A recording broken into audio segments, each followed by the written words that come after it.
Good evening, ladies and gentlemen, and welcome to the 2021 Kidney Disease and You and How to Be Kidney Disease Free Conference. I am your host, Tafaro Cook. Hi, I am a two-time kidney transplant recipient who thrived and survived on dialysis for over a decade. While on dialysis, I own my own fitness studio and personal trained and operated the business.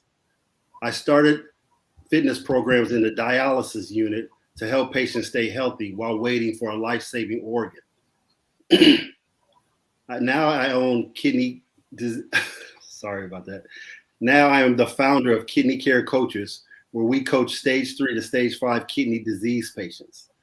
I am married and I'm a father of 2. I enjoy exercising, traveling, reading, and working on classic cars. Now I'd like to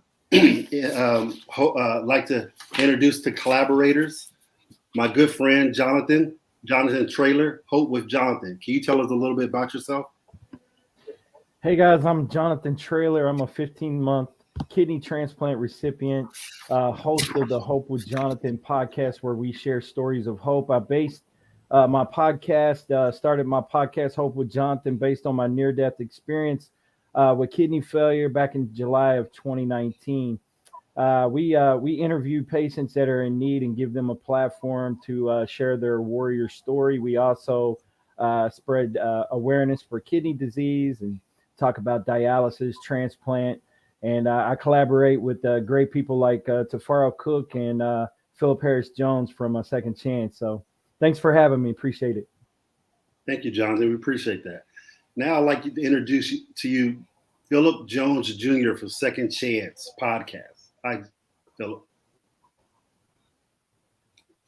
Hello, everyone. Appreciate you guys for being with us today. My name is Philip Jones Jr. I'm in Los Angeles, California. I am a kidney transplant recipient, UCLA in 2010, but I am also currently looking for a kidney. I suffered from post-strep at the age of 4 that caused my kidneys to fail and only working 30% to the age of 16, which caused me to then go to dialysis. As I mentioned, I did get my transplant 6 months later and then rejected 3 years later, which led me down a path of which seems like destruction because of a number of health issues that I dealt with after that. So at about 5 or 6 years later, I decided to, stop letting kidney disease, rule my life. I went back to school, got my degree. And after that, on March 1st, 2021, I started a Second Chance show, who I now hosted with Mr. Cook here. And we basically highlight people and their stories of fight through a number of situations that they've had to go through. So it's a great thing to hear with these two gentlemen and these wonderful professionals. And we appreciate you all being here today. Thank you. Thank you, Philip. We appreciate that. Now, I want to introduce all the presenters, and we're going to let them introduce themselves. So I'm just going to say their names and let them tell a little bit about themselves. We're going to start with Saley Traore. Hi, Saley. How are you doing today? I don't know. Are you muted? You're mute, Saley. Can you hear me now? Yes, we can hear you. Okay, great. Yes. Hi, everyone. Good. Tell us about yourself. That's like such a loaded question, but I am a 2-time kidney transplant recipient, the most recent one being last November 7th. So I'm like 3 or 4 days away from my 1-year anniversary for my second kidney transplant. I'm so excited. But my kidney disease journey began when I was 15 years old. My kidneys failed and they couldn't figure out why. And it was essentially just deemed malformed kidneys that just didn't develop as I began growing. So at 15, I spent 4 years on dialysis and then got transplanted at 19 and was lucky that transplant lived and helped me thrive for 15 years, allowed me to go to college, which was a lifelong dream, and discovering my passion for people. I wanted to care for people, and because I had had such a difficult time with medications as a teenager, my obsession with pharmacy began at that point in time, and wanting to help other people, since I could really relate to what some of the negative thought process that would go through your mind to make you not want to take care of your body, especially as a teenager. I am now a clinical specialist as a pharmacist in Maryland. My practice focus primarily in ambulatory setting and helping people that have heart failure, hypertension, and diabetes figure out how to meet their health goals and stay out of the hospital. And I am super passionate about just increasing medication access to people that are underserved and underrepresented. But that's it. Thank you, Saley. And I appreciate you for helping me get my medications also. Thank you so much. Thank you. Now I want to introduce Dr. Brookins. Hi, Dr. Brookins. How are you today? Hi, everyone. My name is Dr. Brookins, and I am a nephrologist in Georgia.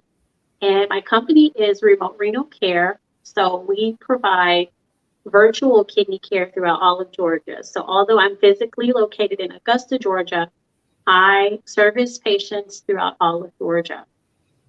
This idea started, I developed Remote Renal Care in 2018 when I realized patients traveling in from rural parts of Georgia would take an hour or sometimes even more just to get their kidney care. So out of that, I started Remote Renal Care, where we focus just on the rural parts of Georgia. I went to medical school at Meharry Medical College in Nashville, Tennessee. I did my internal medicine residency training in my hometown of Jacksonville, Florida, at the University of Florida. And then I just couldn't get enough of Nashville. So I went back for my kidney training at Vanderbilt. And from there, relocated to Augusta, Georgia. So thank you guys for having me on. And I look forward to tonight's event. Thank you so much, Dr. Brookins. That's an awesome story. Great. Good job. Thank you. We're truly happy to have you. Now I want to introduce Dr. Dale Geff. Hi, Dr. Dale Geff. I worked with you a couple of times already, and it's good seeing you again. Can you tell us a little bit about yourself? Sure. Great to see you guys. Thanks for having me. First of all, Dr. Brookins, congratulations on the Braves' recent World Series. I'm a huge Braves fan because I have an uncle who lives in Georgia. So I grew up going there all the time. Thanks again for having me, guys. It's great to be here.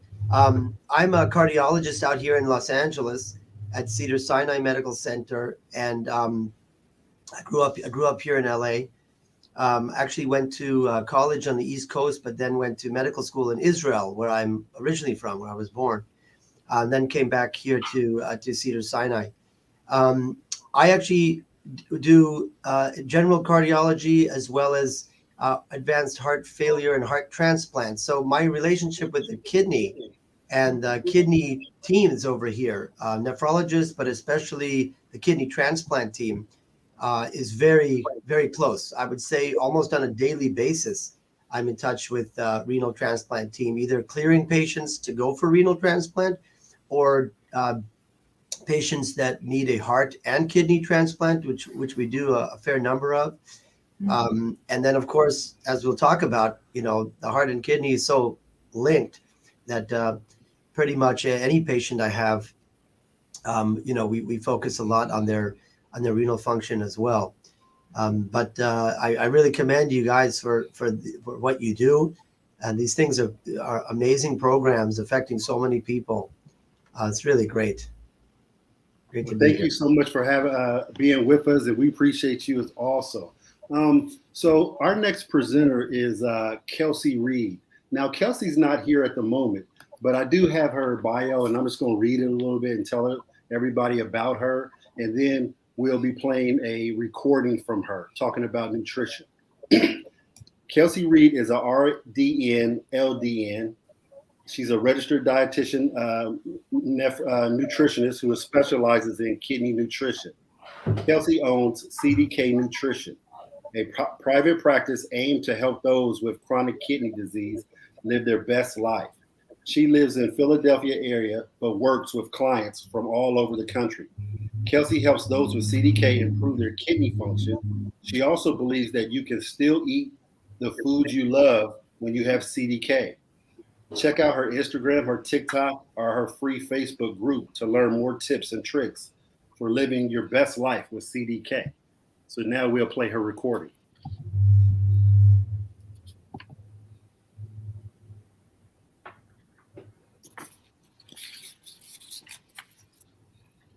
One second.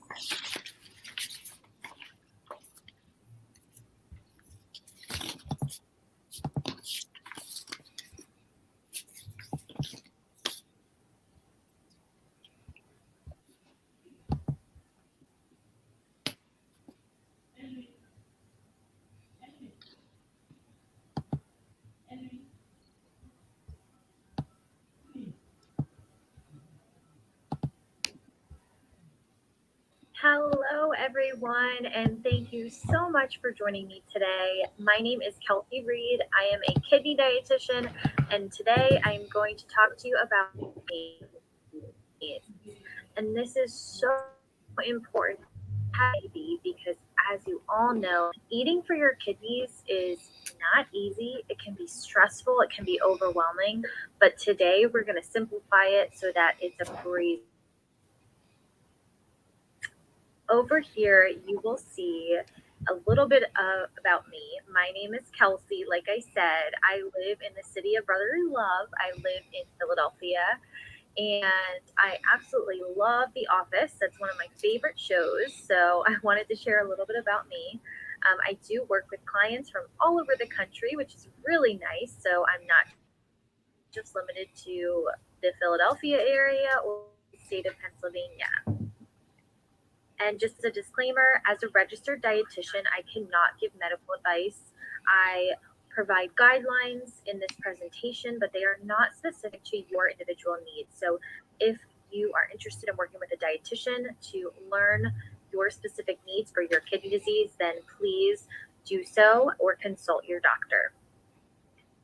So why is kidney disease so hard to eat for?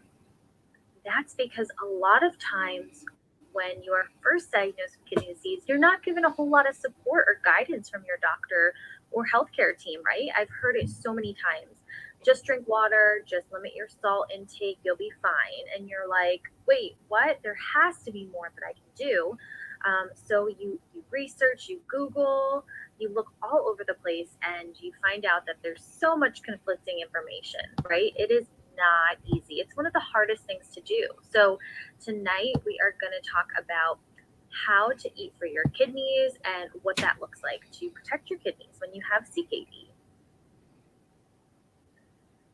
Have you all heard of a whole foods plant-based diet? This is something that I work on with all of my clients. This is one of the main things that you can do for your kidney disease to improve your kidney function and protect your kidneys for life. A whole foods plant-based diet is a diet where you are focusing on plant-based foods, so foods like fruits, vegetables, beans, legumes, lentils even, and more plant-based sources of protein, but you're also focusing on less processed foods. And we're going to dive into why it is so beneficial and why it's recommended. It can be a little tricky at first because the name itself just sounds so intimidating, but it's really a lot easier than it sounds, and I'm going to show you how. So I'm sure you've all heard of these nutrients: sodium, protein, potassium, and phosphorus. There are many different nutrients, vitamins, and minerals that are important for our overall health, but these are the top 4 that are important for CKD or kidney disease. And the number 2 that I'm going to talk about now are protein and sodium, and those are the top 2 that are recommended to focus on to help support your kidney disease and protect your kidneys for life.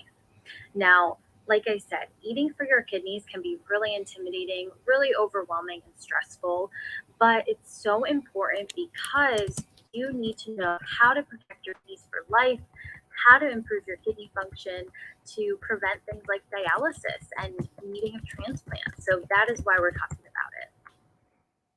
So protein, we all know where protein comes from: eggs, chicken, fish, beef, lamb, pork, nuts, even seeds, dairy products, milk, yogurt, cheese. And protein is a nutrient that's very important for health, but it does need to be limited when it comes to kidney disease. I'm sure some of you have heard of having protein in your urine.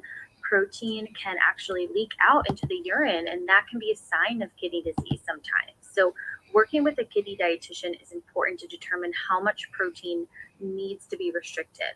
And this really depends on your weight, your labs, and your medical history. So, that's why I always recommend working with a dietitian so you know exactly how much protein you need, because no one's kidney disease is the same and no one's protein recommendation is the same. Limiting protein, especially animal protein, is key for protecting your kidneys. And this is one of the main points that I want to drive home today. In order to prevent further kidney damage and to protect your kidneys forever, you are going to want to limit your protein and especially limit animal protein.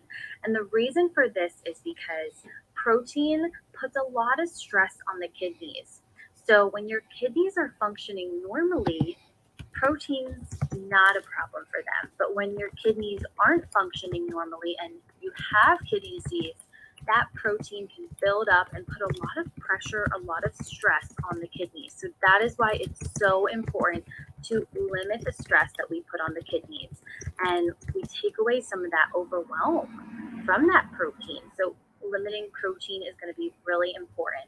I work with so many clients from all over the country, and limiting protein is the first thing that we talk about, and especially limiting animal protein. And once you start limiting animal protein, you see the protein in your urine start to decrease. You also see your kidney function start to improve, which is really awesome.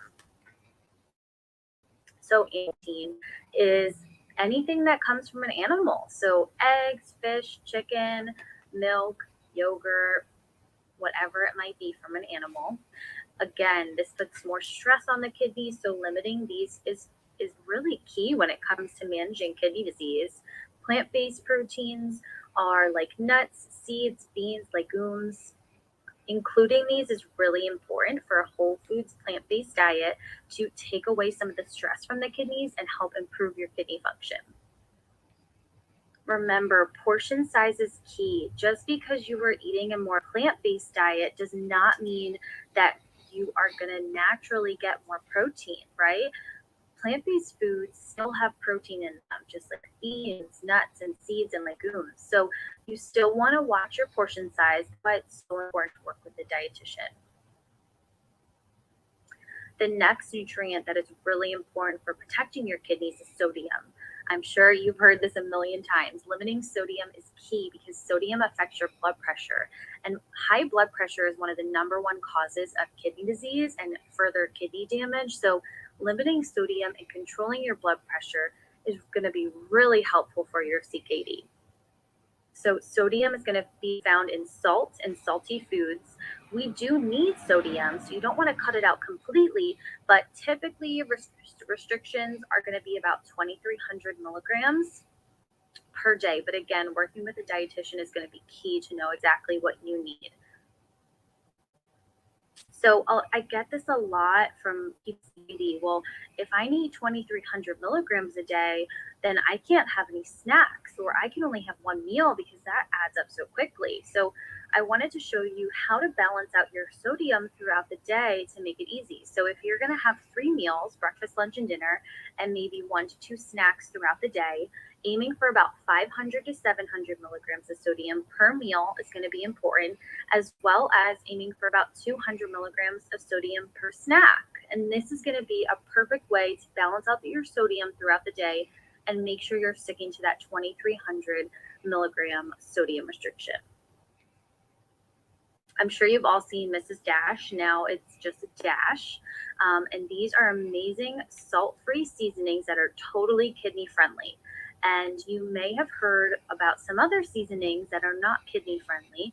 Those are called salt substitutes. So these are not salt substitutes. These are just herbs and spices that are blended together to make really great flavors.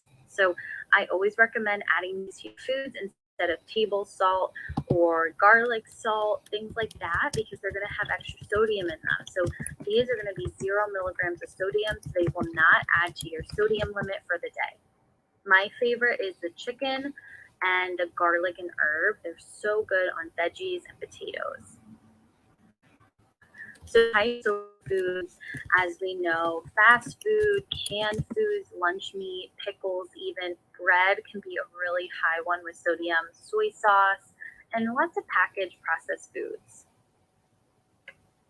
Potassium is another big one. Now, please keep in mind that not everyone with kidney disease needs to limit potassium.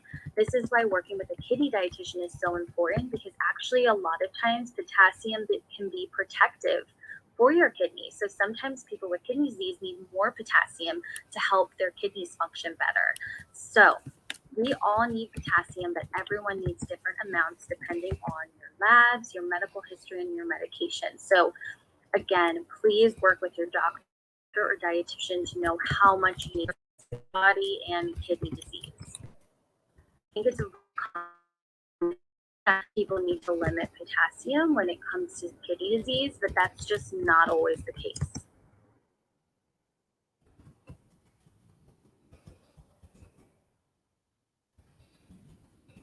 Some high potassium foods that you want to be aware of are lots of fruits and vegetables like bananas, orange juice, mangoes, potatoes, avocados, but also animal products do have potassium in it. So chicken, dairy, beef, fish, beans even, as well as nuts.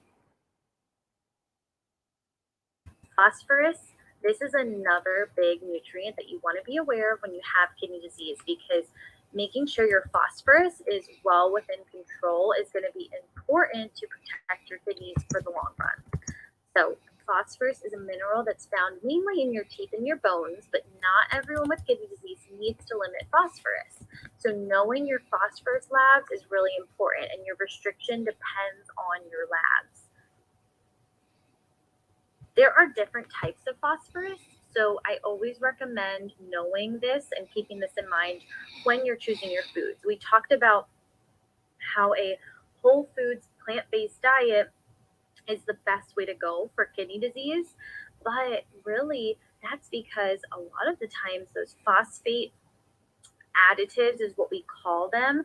They are going to be found in a lot of processed foods, and here's why that's an issue. Phosphate additives are additives that are added to foods to help stabilize them, preserve them, and add flavor. But this phosphate added to foods can also build up in your bloodstream and lead to high phosphorus levels. And when you have kidney disease, high phosphorus levels can be really dangerous. So avoiding the phosphate additives that you see here that are 90 to 100% absorbed in the body are going to be really important. Whereas the phosphorus in nuts and seeds, bread, and animal products is not going to be as well absorbed. So you mainly want to focus on that absorption of the phosphate additives, so avoiding more processed foods. This is going to be lots of, dark colored sodas, French fries, lunch meat, and hot dogs. Now, when it comes to water is another big one when it comes to protecting your kidneys. Actually, increasing your water intake can actually help your kidneys function better, which is incredible. And water is one of those things that's so easy to do. Now, again, you will want to work with your doctor or dietitian to know how much water you actually need in a day. But typically, it depends on the person, it depends on your labs, as well as your medical history and medications. You likely need more water than you think, but water is also going to be really key in protecting your kidneys. So the main things you want to focus on when you are following a more whole food plant-based diet is to focus on limiting your protein, specifically animal protein, watching your sodium intake, being mindful of potassium and phosphorus if you need to based on your labs, and increasing your water intake. You're also going to want to stay away from more processed foods because those have more phosphate additives and sodium in them. They're also going to a lot of times have more protein as well. So that is why choosing less processed foods and a more whole foods diet is so beneficial. Fruits and veggies are key kidney disease, key for protecting kidneys for the long haul. If you'd like to find some more information about protecting your kidneys, the American Kidney Fund and National Kidney Foundation have awesome resources. Chronometer is a food journal app, kind of like MyFitnessPal, that you can use to track your food and see how much protein, potassium, phosphorus, sodium you need a day. And Food Data Central from the USDA website can help you know how much you're actually getting from certain foods for particular nutrients like protein, potassium, and phosphorus. And if you're interested in following me on social media for more tips and tricks, you can follow me on Instagram, Facebook, or join my free Facebook group, CKD Nutrition Free Community, or you can also find me on TikTok. Thanks so much.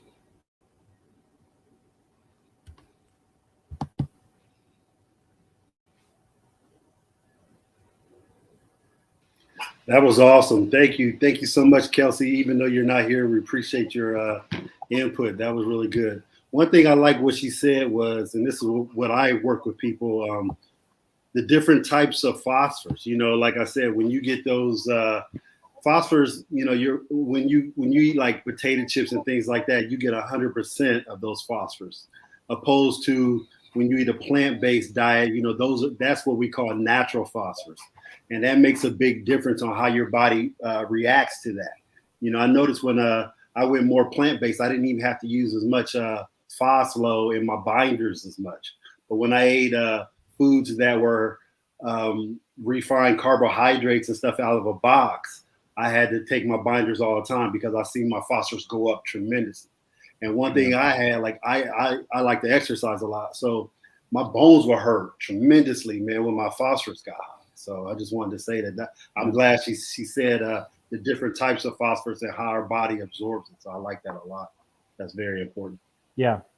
And I enjoy what she says too. She's always offering some great advice, also giving you some alternatives, you know, for people that do go out to eat. She's always given, you know, the kidney diet, the kidney, keeping the kidney diet in mind when you're going out to eat and stuff like that. She gives you options and things that you can look at. So definitely appreciate Kelsey for her information. If you guys haven't already followed her over there on Instagram and her pages and stuff, definitely look her up across the board on social media. She's awesome.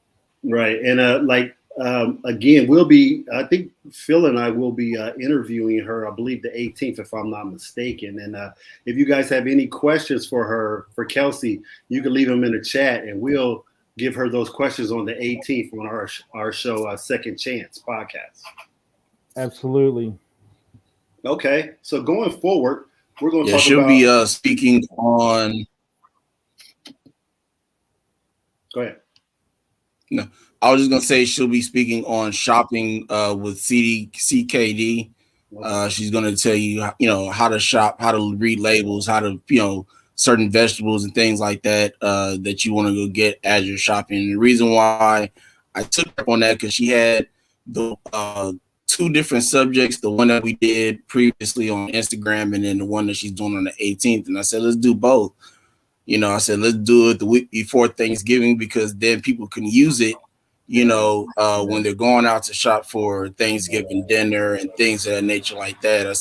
And she wants to do it the week before. You know, if we do it the week before, people are going to forget. They're not going to remember by the time they go Thanksgiving shopping. So let's do it the 18th. And she was like, no, you're right. So Right. Forward to that for sure. Right. Good thinking, Phil. That was smart.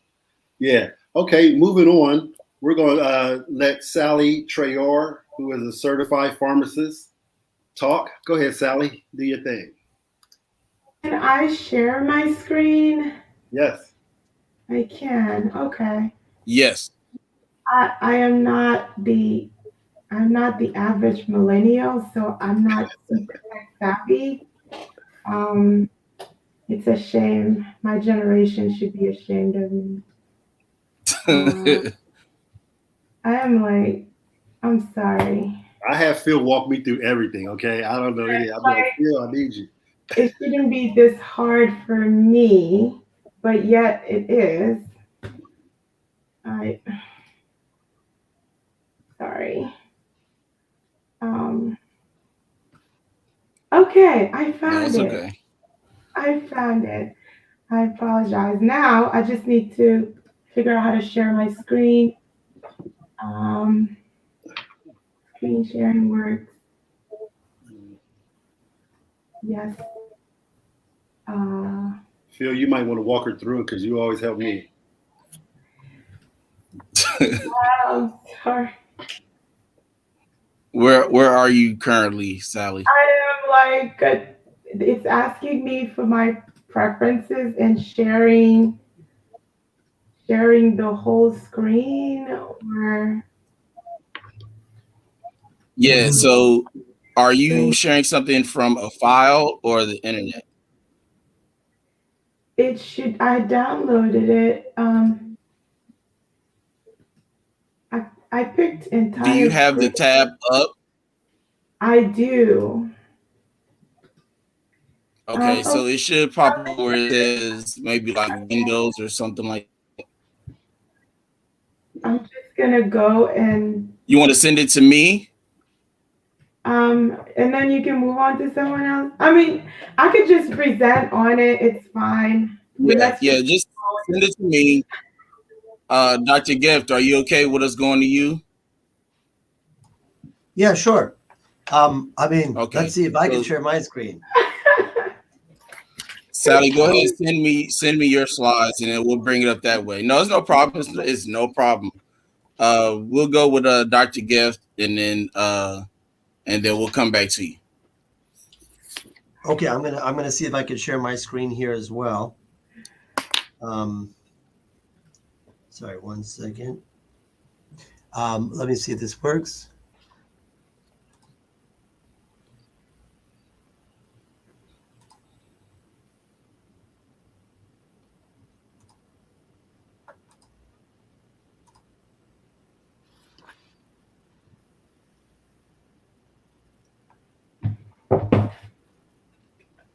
Are you able to see it now? It says,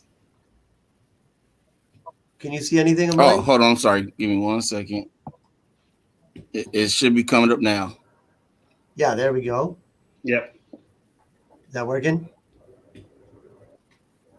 Yep. Yep. Can you make it maximize? Yeah, I can put it on slideshow mode. Is that better? Yeah, make it a Can little you bit make it bigger. full screen? Right now it's full screen on mine.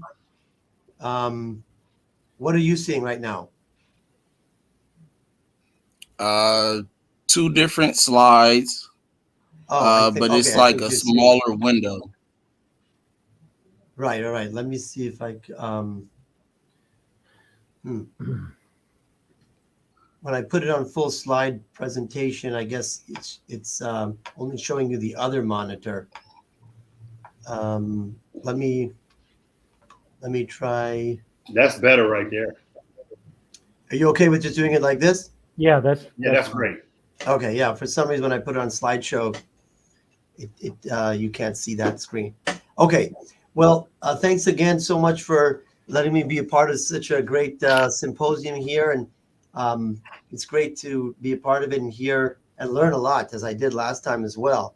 I wanted to just talk about, of course, the relationship between the kidney and the heart and the kidney, and really, it's an intricate relationship. That's a very important relationship to always consider and always think about.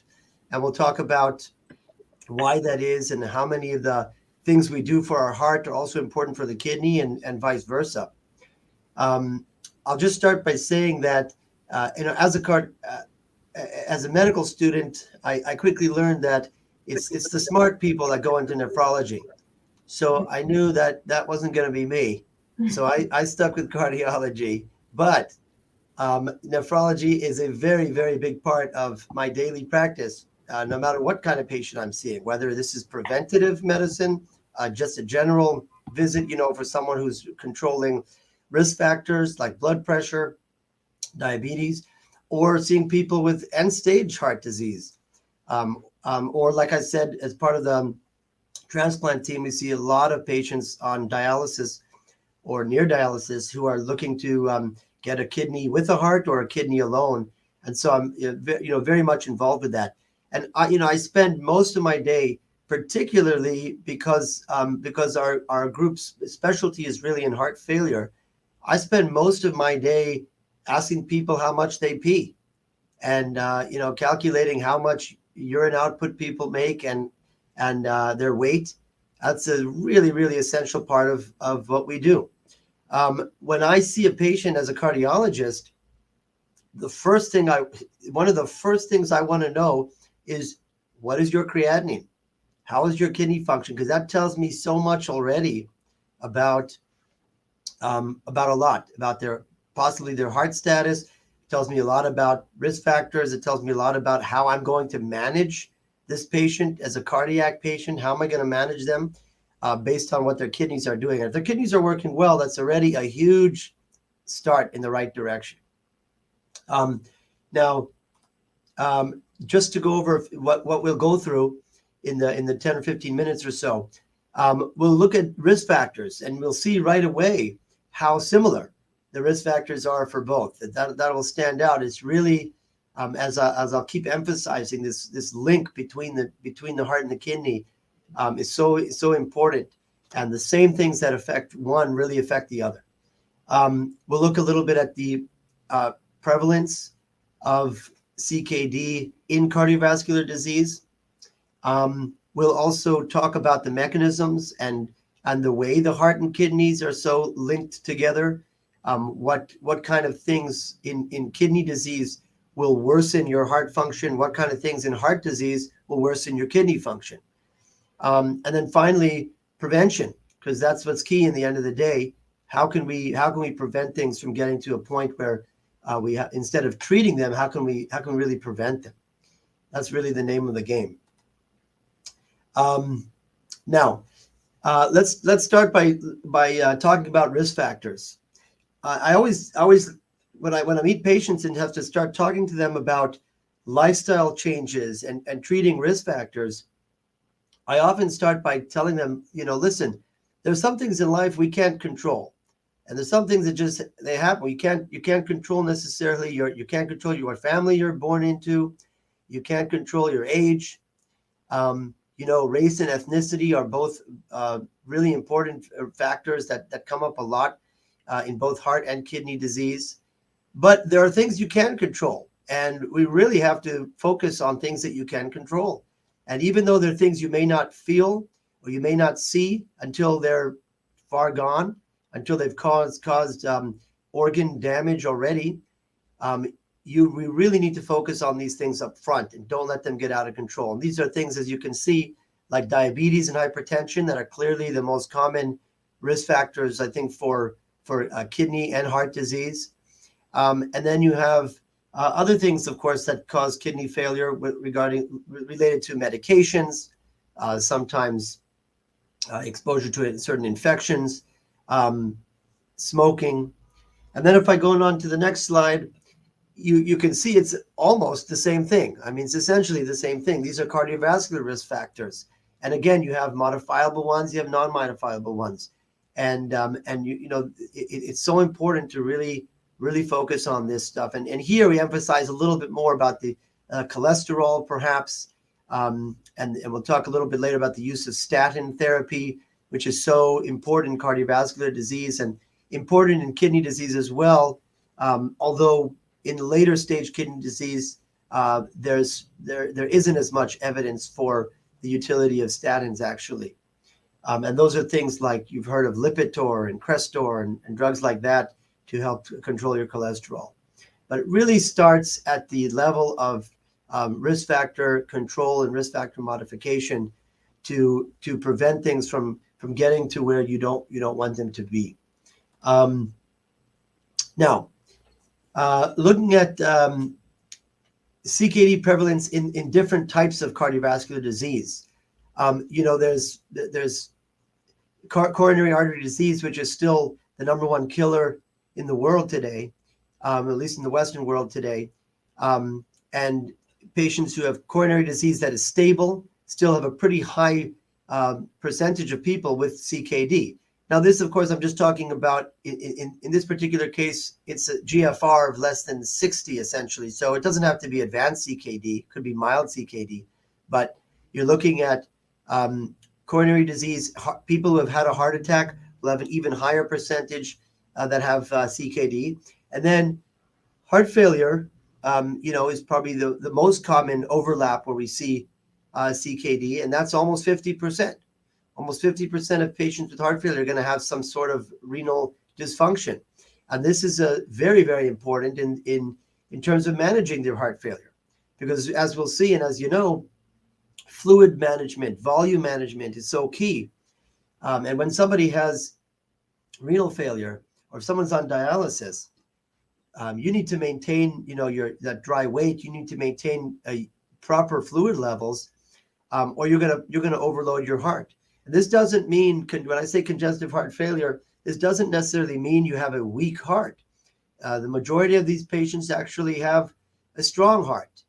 And most of the patients that I see who are undergoing evaluation for a kidney transplant alone, most of them have strong hearts, very strong hearts. They're squeezing normally. But other risk factors in being on dialysis or having kidney disease is one in itself that causes stiffness of the heart.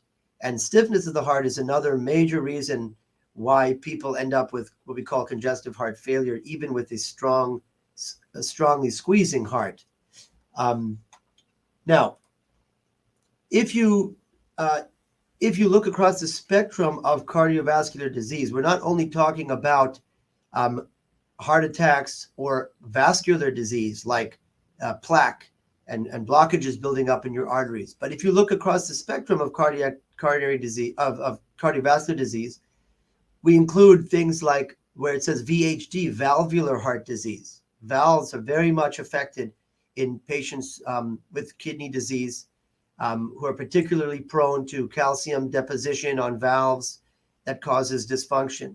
CVA or TIA, strokes, peripheral vascular disease, having poor blood flow to your extremities or to your brain. It kills me to see, but how many times I see young people with diabetes that are out of control that has damaged their kidneys to a terrible degree. But in addition, they've got very bad blood flow to their feet. And so, sometimes people have amputations, they have ulcers, they have all sorts of problems that we have to deal with. And going to the right of that on the graph, even things like arrhythmias are much more prevalent when you have patients who have CKD as well. So the blue in this, as you can see, represents patients with CKD. And overall, we're looking at around 70% patients with some cardiovascular disease, one form or another, as the graph all the way on the left. And then to the right, you see the different the breakdown of different cardiovascular diseases with and without CKD.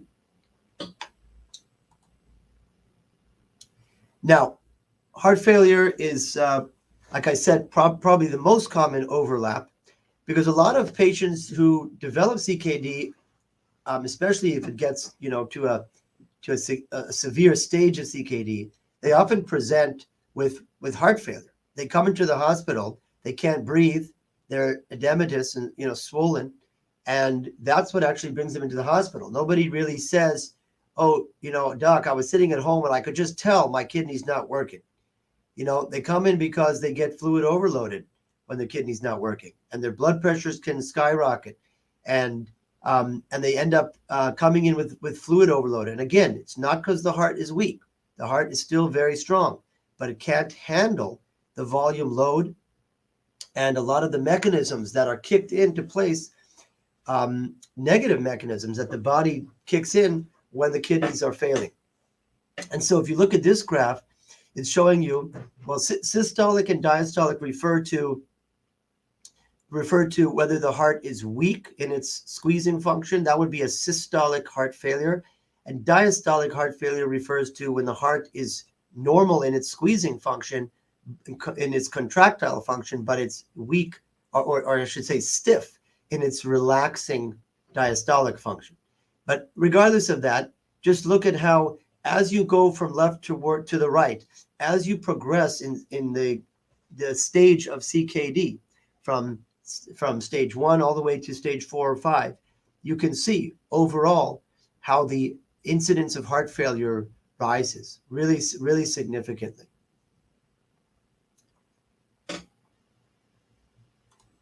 Now, let's talk a little bit about the mechanisms of how does CKD cause heart failure, and then we'll talk about how does heart failure affect your kidney function. There's a number of ways and various mechanisms how kidney disease can cause heart failure, and I just already mentioned a few of them. But high blood pressure is probably the most common. As I'm sure you know, how many patients with CKD have high blood pressure? Either they had very high blood pressure to begin with, which could have gone untreated for many years and led to their CKD, or just having CKD can worsen your blood pressure. And high blood pressure means the heart is pumping against a high pressure. The heart has to work much harder. It's strained by the amount of work it has to do, and that causes fluid to back up into your lungs or into your legs, and or your belly, and causes what we call heart failure. Volume, as I mentioned, is the second biggest one, and that's really goes back to also monitoring your weight and fluid intake, dialysis, fluid removal. These are really, really important. And then there are other mechanisms that involve vascular dysfunction, endothelial cell dysfunction along the lining of your arteries. Inflammation is increased, and the inflammatory processes of the body end up causing heart failure as well. And in addition to that, we have in kidney patients elevated phosphate and vitamin D levels, which cause hardening of the arteries, which have been shown to be linked to higher prevalence of heart attacks and stroke and heart failure. So these are ways that patients with CKD end up with shortness of breath, signs of congestive heart failure, even though their heart is still strong. Now, what about the other way? And it's really a back and forth. We have so many patients that come in and we meet them in the beginning with poor heart function, but their creatinine may be completely normal in the beginning. And over time, we monitor their renal functions very closely, because that is going to be a sign to me about how their heart failure is being managed and how well their heart failure is being controlled. So, for example, I may have a patient that comes in and his heart is functioning at 20%, but his creatinine is normal. And he is actually not that swollen, he's not that short of breath, but his heart is very weak. We start him on medications to try and improve that heart function. And over time, I'm monitoring him very closely, telling him to check his weight every day, telling him or her to monitor the fluid intake, how much they're drinking every day. We're looking for signs of swelling. And sure enough, over time, we might start to see renal dysfunction, especially when someone comes into the hospital overloaded with fluid. They never had a kidney problem before, but they're overloaded, and now their kidney function is out of whack. Their creatinine went up to 2. And there are two main mechanisms by which this occurs. There are many, but if you had to broadly categorize them, the most common one is what we call venous congestion. And this is when fluid is backing up because of poor heart function. It doesn't only back up into your lungs, it backs up everywhere. So everywhere in your venous system of your body, you have congestion, you have backup of fluid. And the kidneys don't like that. And so we use diuretics and such to try and decongest or decompress the kidneys and the venous system. And oftentimes someone will come in with heart failure and overloaded with fluid. We'll give them lots of diuretics, get rid of a lot of fluid, and it's beautiful to see their creatinine come right back down. And that's telling you that you're really doing the right thing and the kidneys are being decongested. It's one of the ways that we really guide our therapy. As a cardiologist, especially for someone who's in the hospital and I'm trying to get rid of fluid and help them breathe better, control their blood pressure and other things, I'm watching the creatinine. If it's getting better every day, I know we're doing something right. The other mechanism by which we see a lot of kidney dysfunction is poor forward flow, poor output from the heart. And in this case, the kidneys are not seeing enough blood flow. They're not getting good perfusion of blood flow because the heart function is poor and the heart is not adequately sustaining the body's needs or the kidneys' needs to see enough perfusion or enough flow. So I'm just looking at my timer here. So we then, of course, work on trying to improve forward flow by using medications, for example, to improve forward flow. Sometimes we even use mechanical devices or pumps that we attach to the heart to improve forward flow. Sometimes we do a heart transplant in the end of the day because their forward flow is just so poor, and their blood pressures in these people might be very low, actually. A couple words now on what is really the key, and that's what I think today is all about, and that's prevention. What can we do to prevent dysfunction of the kidney and the heart, and stop these processes at an early stage? Well, it's really about lifestyle, and number one is diet and exercise. What do we mean when we talk about diet? Well, we just had a great presentation by Kelsey about diet and eating healthfully. It's really similar guidelines, but in cardiovascular disease, we talk about a diet that's high in raw vegetables, fruits, nuts, whole grains, fish, low salt, low fat. You can still enjoy things. You can still find the things that, cheat once in a while. You can still eat red meat once in a while, but it's all in moderation. And what do I mean by exercise? It's amazing to me when you talk to patients, it's so subjective. You ask some person, do you feel limited? Can you walk without shortness of breath? That could mean something to one person that means completely something else to someone, to another patient.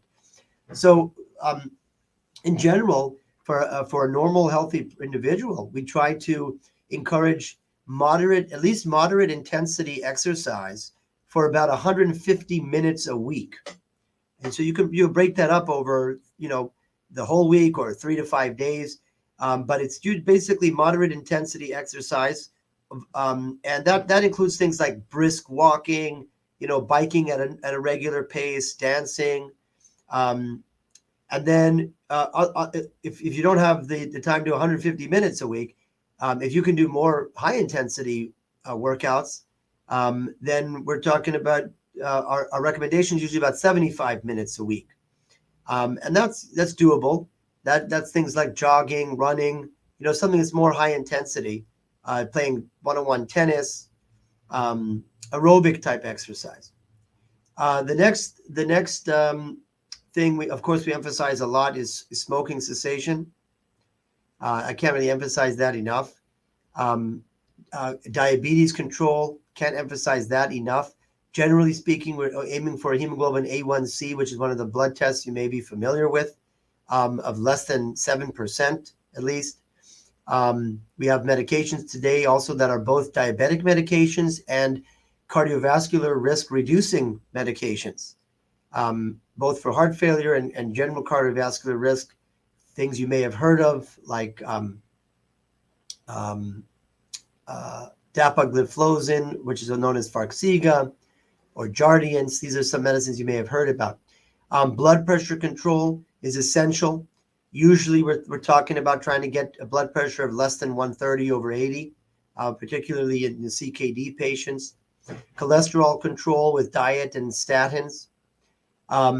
And then be very careful with over-the-counter medications. This is a really common abuse of your kidney unintentionally, with over-the-counter NSAIDs or Advil, ibuprofen, those kind of medications for pain.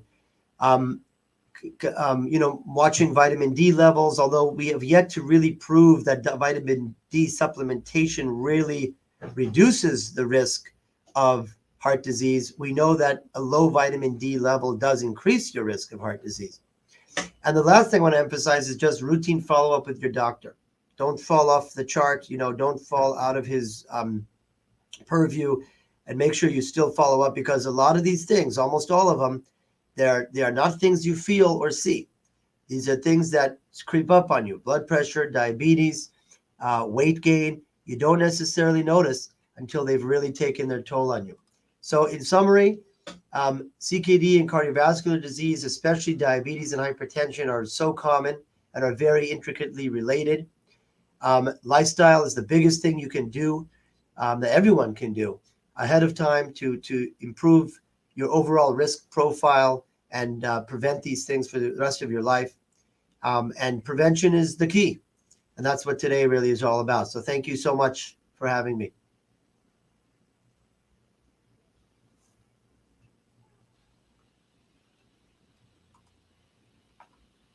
That was wonderful, man. Thank you so much, Dr. Geff. That was awesome. Dr. Geff, one question, I always write down a couple questions. I had questions for everybody. So one question I wanted to ask you was, how does the fistula, how does the heart affect the fistula, or how does the fistula affect the heart? That's a great question. That's a great question, because it's something that I think about a lot, seeing so many dialysis patients. The truth is, in many patients, the fistula may not really have much effect on the heart. Okay. There have been some studies, and sometimes we will look at hemodynamics and do invasive measurements in the heart while we may try to occlude the fistula flow. But let me just give a general answer to this kind of question. The way the fistula would affect the heart the most is by increasing the overall blood flow, increasing the amount of blood flow that goes through the body, and therefore the heart has to deal with that. And there are some conditions where high flow states, where your body is seeing so much high blood flow because you've connected an artery with a vein. And so all that arterial blood that's running with high pressure is directly going into the vein, creating the fistula. That's going to rush back to the heart. And the heart has to deal with that higher blood flow. So we see it sometimes in people who have heart failure. It might be related to a high flow state. They may just have very high amount of blood flow. Meaning, a normal person, let's say, would have 5-6 liters per minute of blood flow. You may have a patient with a fistula who sees 8 or 9 liters per minute of blood flow, and the body has to accommodate that. And there's another condition called pulmonary hypertension, which in some cases is related. It's high. What that is high blood pressure in the pulmonary artery. That's the artery that connects the heart and the lungs. It's not your regular blood pressure. It's the blood pressure in that system, and that sometimes is affected by high flow states as well. So it's another place. But I do sometimes send patients to have their fistulas evaluated in terms of how much flow is going through the fistula and if it's too high. But I will say that rarely can we do much about it. Patients have a fistula they need for dialysis, then they need it. The question is sometimes down the road when they're post-kidney transplant, can we close the fistula at some point? Right. That, I remember I was about 2 years out of my transplant, and my fistula started clotting off and you stopped thrilling altogether. And so I was transplanted at Johns Hopkins, and I called my doctors up there, and they were happy. They were like, we're glad it clotted off, because now, and what I could tell was, even at nighttime, my heart would be going a lot higher, but once it clotted off, my heart slowed down. I could tell the difference because when I was on dialysis, I ran 4.5 hours at 600, and it was like nonstop. And I had a good fistula. My doctors always said I had a great one, and they even did a documentary on my fistula at Ohio State University because it was such a good one. But when it clotted off again, I could tell that my heart wasn't beating as hard. That could be from the amount of blood flow going through your system.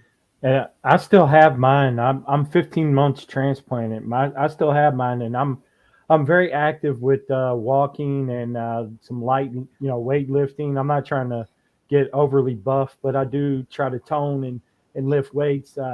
But I haven't really found that it's affected my heart. My heart still feels like it's beating in really good rhythm. And also checking my blood pressure, once or twice a day usually. So I know what my heart rate is most of the day. And I haven't really experienced any problems with it, but I have heard a lot of stories of people that have went in and had theirs taken out or cut, taken out. But and then I've heard patients that have kept theirs for a long period of time. So what is it? Is it common to post transplant for most patients to keep theirs, or do they recommend that you do go in and have it taken out? I can tell you what I've seen, but I think Dr. Brookins is probably the best person to answer that question. I have not seen it as a routine to go and take down fistulas. Most people keep it because, if it's not causing a problem, just leave it. In some cases, people, they leave it because maybe the kidney function is not perfect after transplant. They may even eventually need it again. Hopefully not. But Dr. Brookins, what do you think? That's correct. Very similar, like I tell patients about polycystic kidney disease. Even if you get a transplant, if there are no problems with the large kidneys, if there's no problem with the fistula, all of that remains. You either let it clot off on its own, or if it does develop complications, then it will get lightened.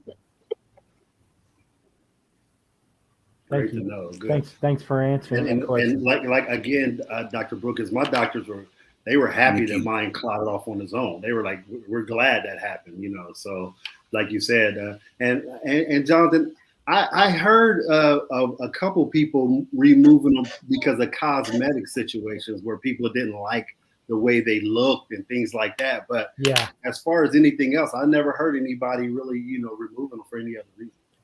Well, and I could understand that in some cases because some people's fistulas are just massive and kind of look almost like a snake, if you will. I mean, I've seen some that are huge that go, and I could understand that for the cosmetic sense. Mine's right here on my left wrist right here, and I don't know. I kind of wear it like a badge of honor in a way because I experienced so much with the near-death experience. So it's kind of a conversation starter, if you will, for me in a way. So. Yeah. Dr. Giff, another question I have for you. I didn't do the fistula thing. Go ahead. Oh, Ryan. I didn't do the fistula. I went through, to get a port put in, but it might have been better for me to get get a fistula because I had so much happen with my port clotting. Then I was allergic to heparin, which caused me to have a brain bleed. So, sometimes I think should I have gone down that route? Maybe I wouldn't have to deal with blood clots and, had to get it taken switched about 4 or 5 times. And like I said, plus the brain bleed, which left me in the hospital for a month. So sometimes I kind of think I should have just went ahead and just stood up and did it. Like Jonathan was mentioning not too long ago, my first time seeing a fistula was at the transplant games. We were playing basketball, and I'm sitting there standing. I'm going, what is wrong with this man's arm? And they're looking at me like, why aren't you playing defense? I'm like, I am, just from a different angle. I'm not trying to touch this. I don't know what's going to happen. I don't know if it's a massive pimple. It's going to bust. Like, what is this thing? And it still wasn't until later when I found out that that's what that was. And so when I got to the point of having to make that transition from in center to dialysis, because I always knew when I went back to dialysis, I wanted to do peritoneal, but because at the time the issue was so demanding of me going on dialysis, they were like, you don't have the time to wait for for it to heal, and so you need it right now. So it took me 3 years to get back on PD, and even then I was still kind of contemplating, what should I do? Because I didn't hear too many stories about people with fistulas, right? So I didn't really know pros and cons, good versus bad, things that nature. So I just went with PD. So yeah, that was a better choice for now. But I think that if I'd have made that decision earlier with going with a fistula, then, it wouldn't have happened. Now, I mean by early, I mean when I made the original decision, because it happened all of 2 months after I went on in-center dialysis. So I went in August 2010. In October 2010, I was going in for emergency brain surgery. So I wish I'd have had these conversations with like Mr. Cook and with Jonathan and a number of other people that I've talked to with fistulas, because if I would have had that decision before, I probably would have made a different decision. But go ahead, Mr. Cook. Back to you. Well, I was just going to say, the more information, always the better. But Dr. Geff, I wanted to ask you a question with the lungs. Now, we all know that the lungs, the heart, and the kidneys all play a part. But how when the lungs get overloaded, how does that affect the kidneys also and the heart? How does all three of them affect one another? Well, usually it's like the primary mechanism we talked about is congestion. It's the same. It's backup of fluid, backup of blood that starts to affect the lungs, because the lungs are directly connected there with the heart. But that same congestion is what the kidneys don't like either. And kidneys want smooth blood flow coming in and coming out, and be able to filter it properly. When you have high pressures backing up like that, then you really start to you can't filter as well. And that venous congestion in the renal veins, in the veins that take blood away from the kidney, that causes the kidney to be unable to filter properly. So it's the same process. It's rare that a patient would get enough fluid in their lungs that their oxygen levels are so low. Kidneys don't like that either. Kidneys and all organs need to see good perfusion with good oxygenation. So if lungs are damaged that badly, that's another way it could affect the kidneys. But in general, we're basically talking about the same process of congestion that's backing up into the lungs, also backing up into the kidneys. Yeah, I remember when I first got diagnosed, I was playing college ball, and never forget running down the field. It felt like somebody was standing on my chest, because my kidneys were shutting down and the fluid was building up in me, and I'm still trying to play football. And I'm like, Dad, why is everything so hard? It felt like I was like running in slow motion, like I couldn't even move. So, and that's what they told me. They were like, you're in heart failure and your lungs are filling up with fluid. And being young at the time, 18 years old, I didn't even understand what they were talking about. So I understand now with, what was going on as I've been doing more and more, getting more and more information with these things. Do we have any more questions for Dr. Geff? Okay, thank you so much, Dr. Geff. We really appreciate all you do, and the information you gave us was A1. We really appreciate that. Right now, we're going to go to a commercial, and Phil, take it away.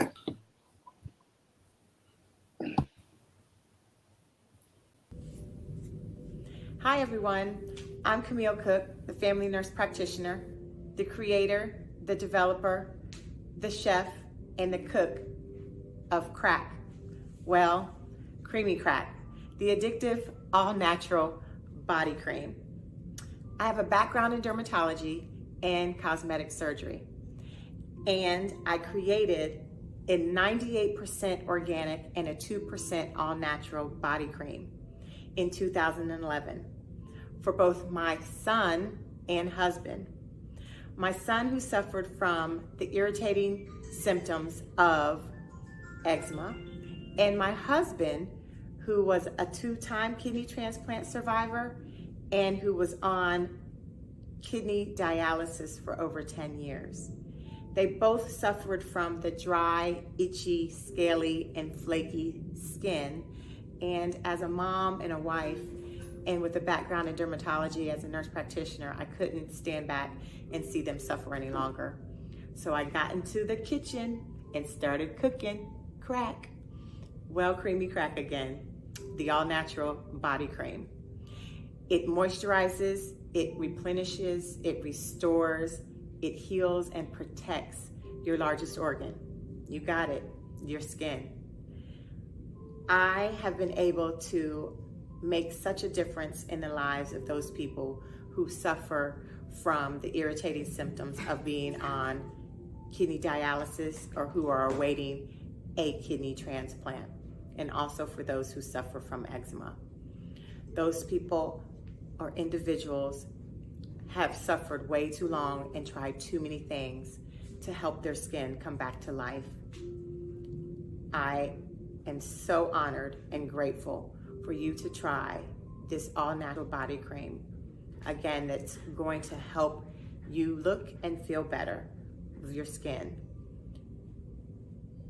Creamy Crack can be found on all social media platforms at Creamy Crack Body Cream, or can be purchased at creamycrackbodycream.com. I look forward to serving you, sharing with you, and making an impact in your life. I hope you'll go out and try Creamy Crack, the addictive all-natural body cream. Thank you. They're clapping. Yeah. Good job. Thank you. That was a great commercial. I just love the commercial. I love the name too, Creamy Crack. It's genius. Yeah, I love it. I gotta send Jonathan some also, but Phil likes it. It definitely helps my skin out a lot, especially coming from dialysis for a long period of time, man. I was trying everything and nothing worked, but the Creamy Crack definitely works for my skin, which is the biggest organ in your body. So that's huge. Oh yeah.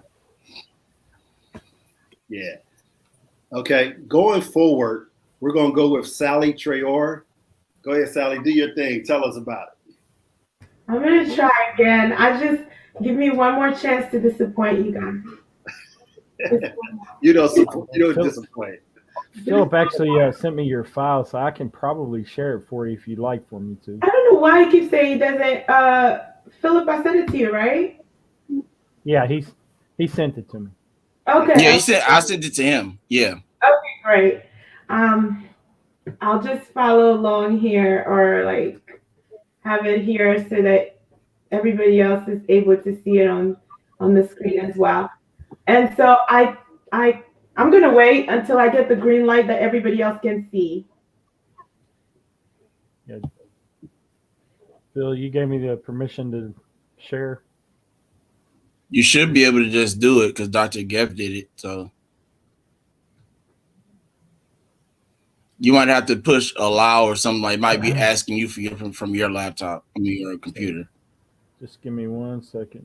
I'm gonna try to find the file really quickly.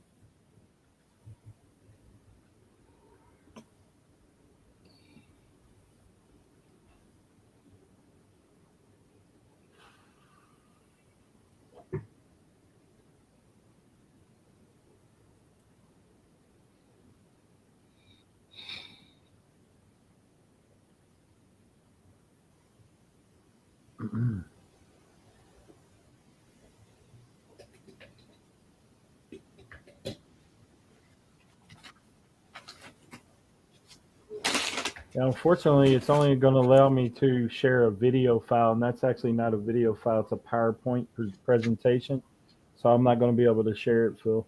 It should be able to come up. Is it already up? Yeah, it's coming underneath a PowerPoint presentation. It's only allowing me to share it as a video file. It's not a video file, though. It's a PowerPoint presentation, so. I'm sorry. Well, it's okay. You should be able to. No, if I can bring it up, I'll bring it up while you're speaking. We'll catch up. And a lot of this Well, I'm glad Dr. went before me because so essentially I titled the presentation, it's really quick, it's just the role that your pharmacist plays in helping you maintain kidney health and helping you meet your health goals. Um, my crash with pharmacy happened after my nephrologist had essentially tried every trick she knew in the book to get me to engage in my own care and get me to participate as a 15-year-old teenager who not taking my medication was like my weird way of like claiming power over my body when I felt like I was going through a process with a lot of what was happening to me. I didn't have a lot of power over it. And so not taking my meds, I felt empowered by that. And I use this model today to engage with a lot of my patients because I know that many people who find themselves with chronic disease states kind of feel like they've given up that power and that control over their body. And so for me, I wanted to outline some of the services that a pharmacist can provide. For example, their main responsibility, essentially, in whatever capacity that they're working with your healthcare professionals, is ensuring that whatever medication that the doctor wants to start on you, that they can have an explanation for why that medication exists as part of one of the tools that the providers want to employ to try to get you healthy or help you feel better. And so I really take my role seriously as the silent patient advocate and that one gatekeeper before I hit verify, because I know if I don't ask all of those questions, the medication is going to get started and it'll take a lot before someone realizes that, well, we shouldn't have employed this medication to begin with. I collaborate primarily with you, the patient. My patients are like the center of everything.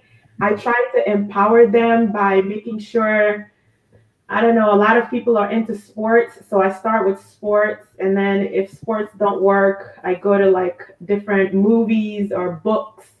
But I try to find something that you can relate to. Football is really popular in this area. So I tell my patients that they are the quarterback on this team in our efforts to try to get them healthy. Um, if you have a support person in your corner, I really do collaborate with that support person because I know that one of those people in my life was my younger sister. She was only 11, but she was really instrumental in helping me want to continue to fight and want me to continue to engage by helping me just, she always had a way of just making me think about later. Like, when you get your new kidney, we're going to do this. When you get your new kidney, we're going to do this. So it was just like, to her, I'm sure it was like not important, but it gave me something to look forward to that made me want to take my phosphorus binders and go to dialysis instead of like skipping dialysis and giving everybody a scare, like, where are you? You're supposed to be here type thing. And nurses and social workers, as well as the facility managers, I collaborate with everybody because understanding everybody's socioeconomic issues is important to what my goal is. And so if you are faced with having to make a decision between buying food versus affording your medication copays, that's information that's important for me to know because I can help you tap into a lot of community as well as organizational resources that can really remove some of these socioeconomic issues that are in the way. Not everybody is comfortable talking about those things, but over time, I've just figured out a way to just relate and talk to people about different challenges that some of my patients face, and somehow making them feel like they're not the only ones going through it helps them open up to me and share with me that maybe they're only eating one meal a day. And so they're not checking their blood sugar as frequently because they're just only eating one. Well, why are you only eating once a day? And so just learning how to employ modes of motivational interviewing to learn more about what some of these barriers are has been really, really instrumental in how I've been able to reach patients. If you have a pharmacist on your transplant team, have access to a pharmacist through your nephrologist's office, they do something called a comprehensive medication review. This is one of the most powerful tools that I have at my disposal with how I'm able to engage everybody on your team. Because when I'm looking at, it's essentially a total and complete review of each medication where I'm able to understand how long you've been taking the medications, but really gauging your understanding of why you're actually taking the medication. So I take this for my blood pressure, and I take this to help me sleep, and I take this, but I really want to know, well, why is it important for you to take this for your blood pressure? And why do you think your doctor wants you to take it in the morning instead of the evening? Why does the doctor wants the cholesterol medication in the evening and not in the morning? Because I feel like those types of ground zero levels of education and helping you understand the why behind why the physicians are making some of the decision really helps, again, put that power back in your hands. And also just people start listening to me when I say things like, I want to help you meet your goals and keep you out of the hospital. All of a sudden, it doesn't matter what I've been saying, but they start paying attention to what I'm saying. And I think they think like I have some magical skills to make that happen. But people don't want to be in the hospital. Majority of my patients, they have grandkids, they have their families. Like they'd rather be at home and engaging in their live events instead of being hospitalized. So I really do use this as a tool to help them understand that there are ways and there are plans that we can come up with to help you meet those health goals that can keep you engaged in your life and out of the hospital. The pharmacist can help you with barriers to adherence. Studies continue to consistently find that medication costs are a huge contributing factor to barriers to adherence in this country. And so I spend a lot of time and energy doing a lot of research. If I'm going to go see a diabetic patient, I may look at their medication list and see what are some specialized medications that they're taking. A copay of $25 may not mean anything to me, but I have a bunch of Medicare and Medicaid patients where they're on a fixed income. Some of them may receive $1,600 a day. $750 is rent, and then all of their medication copays a month could be up to $300 to $400. And so every opportunity I have to help them research manufacturer coupons, help them apply for Medicare extra help, which is something that a lot of the seniors don't even know exists, or people that have Medicare have no idea that even if you can't afford your copay, Medicare may be able to help you just eliminate that barrier so that you are picking up. Physical limitations. Some medications require manipulation.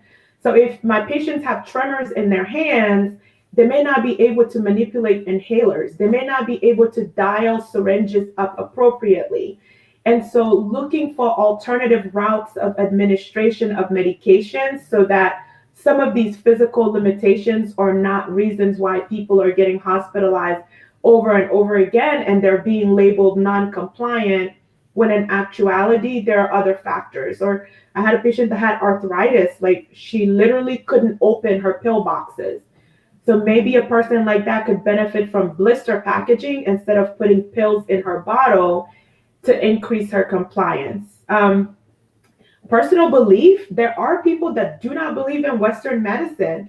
And I respect people's beliefs, and I really do try to make sure that they know that they have the right, like one of their rights is to say that they do not want to be treated.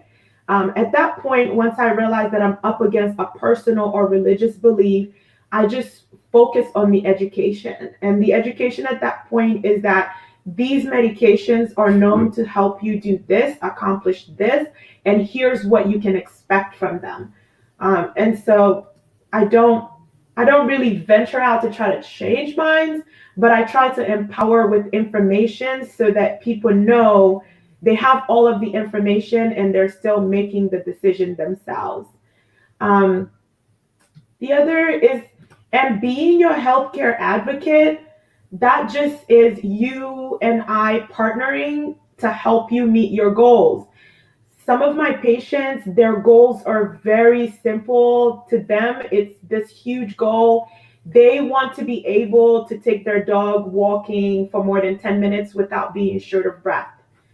We can do that. If I can convince you and find a way for you to take your diuretic as prescribed and limit the salt that you're eating, and I can work with you so that that 10-minute walk with your dog doesn't seem like this huge task. But some of them are really depressed and sad over the fact that they used to be able to walk their dog. They used to be able to the park with the grandkids, and all of a sudden they've become congested to the point where they can't even get up from their front door to the mailbox without taking 4 breaks, right? And so the moment I see on their faces where it connects for them that the Lasix or the Bumex, like, that's why these are prescribed. These are prescribed so that as you take these, they can really help manage your congestion, and you can be able to engage on some of those physical activities. So that's like one of the things. Safety with medication is a huge thing, especially for elderly patients. They're on a lot of medications, and so I do focus a lot on their safety. And one of the main things I try to work with all of my patients is making sure that we have an accurate medication list. You have an accurate medication list at all times, because the emergency room continues to be the number one place where medication errors and medication reconciliations, medications that people are no longer taking or initiated in the ED, or they were taking certain medications at home, but that's missing from their list.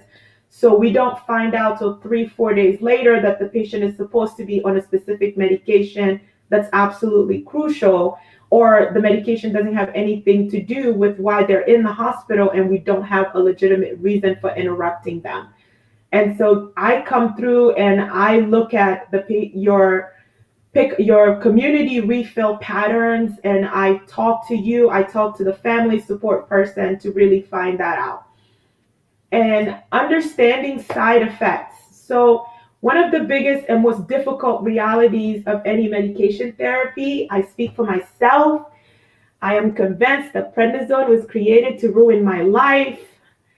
It's okay because I know why it's there. I come to term with it, but I absolutely hate what it has done to my body, even though I know why I absolutely must take it every day.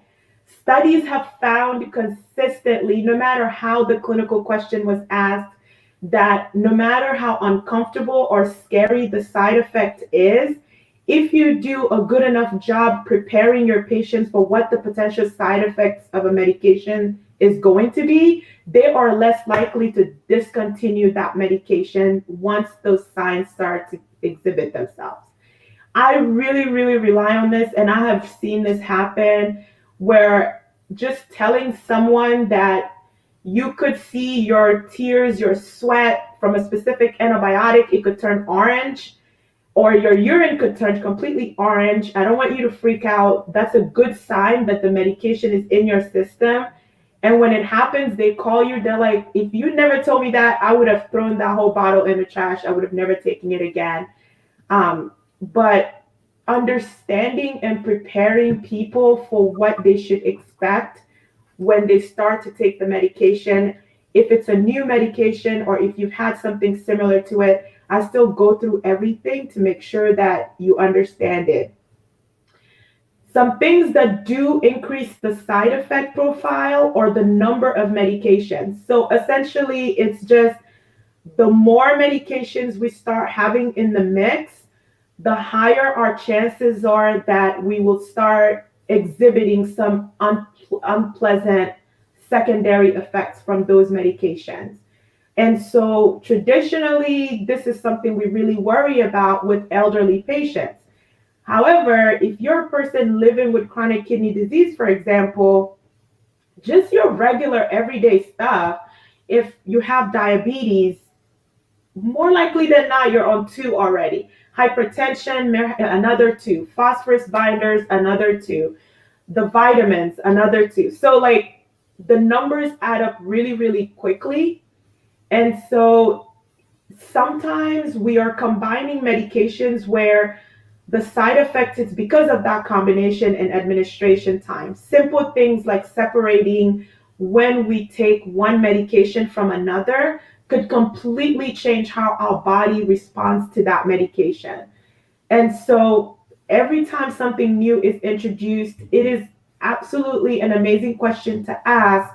Should I change the way I take any of these other medications I am currently taking? It's a great question to ask because it's such an overlooked little fact when in actuality, yeah, combining two medications, they could completely inactivate each other. That's like worst case scenario where you're there, you're like, I swear I'm taking it, I swear I'm taking it.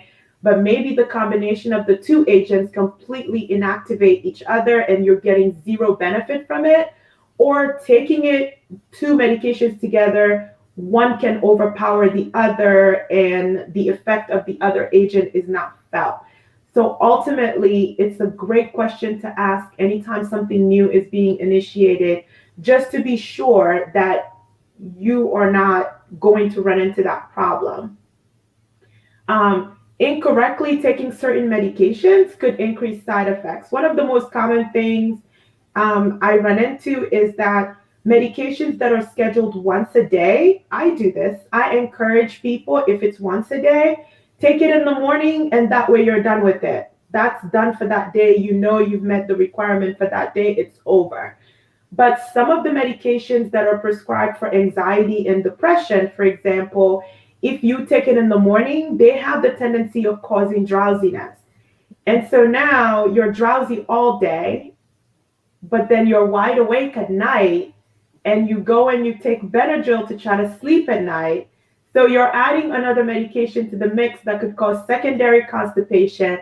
So really, really simple things like making sure that if there's a side effect, a potential of causing drowsiness, I'm just going to make that an evening medication when I do want to be drowsy, or in the event that I get drowsy, it's not going to be a big deal. It's nighttime anyway. That's what I want. I want a good night's sleep. So sometimes people discontinue medications when the solution is really simple. So just verbalizing what these unpleasant things are. A lot of advice I give about increasing adherence. Cell phones nowadays have become such an integral part of all our days. I have an alarm that rings on my phone, an alarm that rings on my Apple Watch, and I have an alarm that rings on my TV at night to make sure that I have, in fact, taken my anti-rejection medications, right? And I don't have such a great track record with compliance. And so every little thing I can do, I do it just to make sure that I hold myself accountable.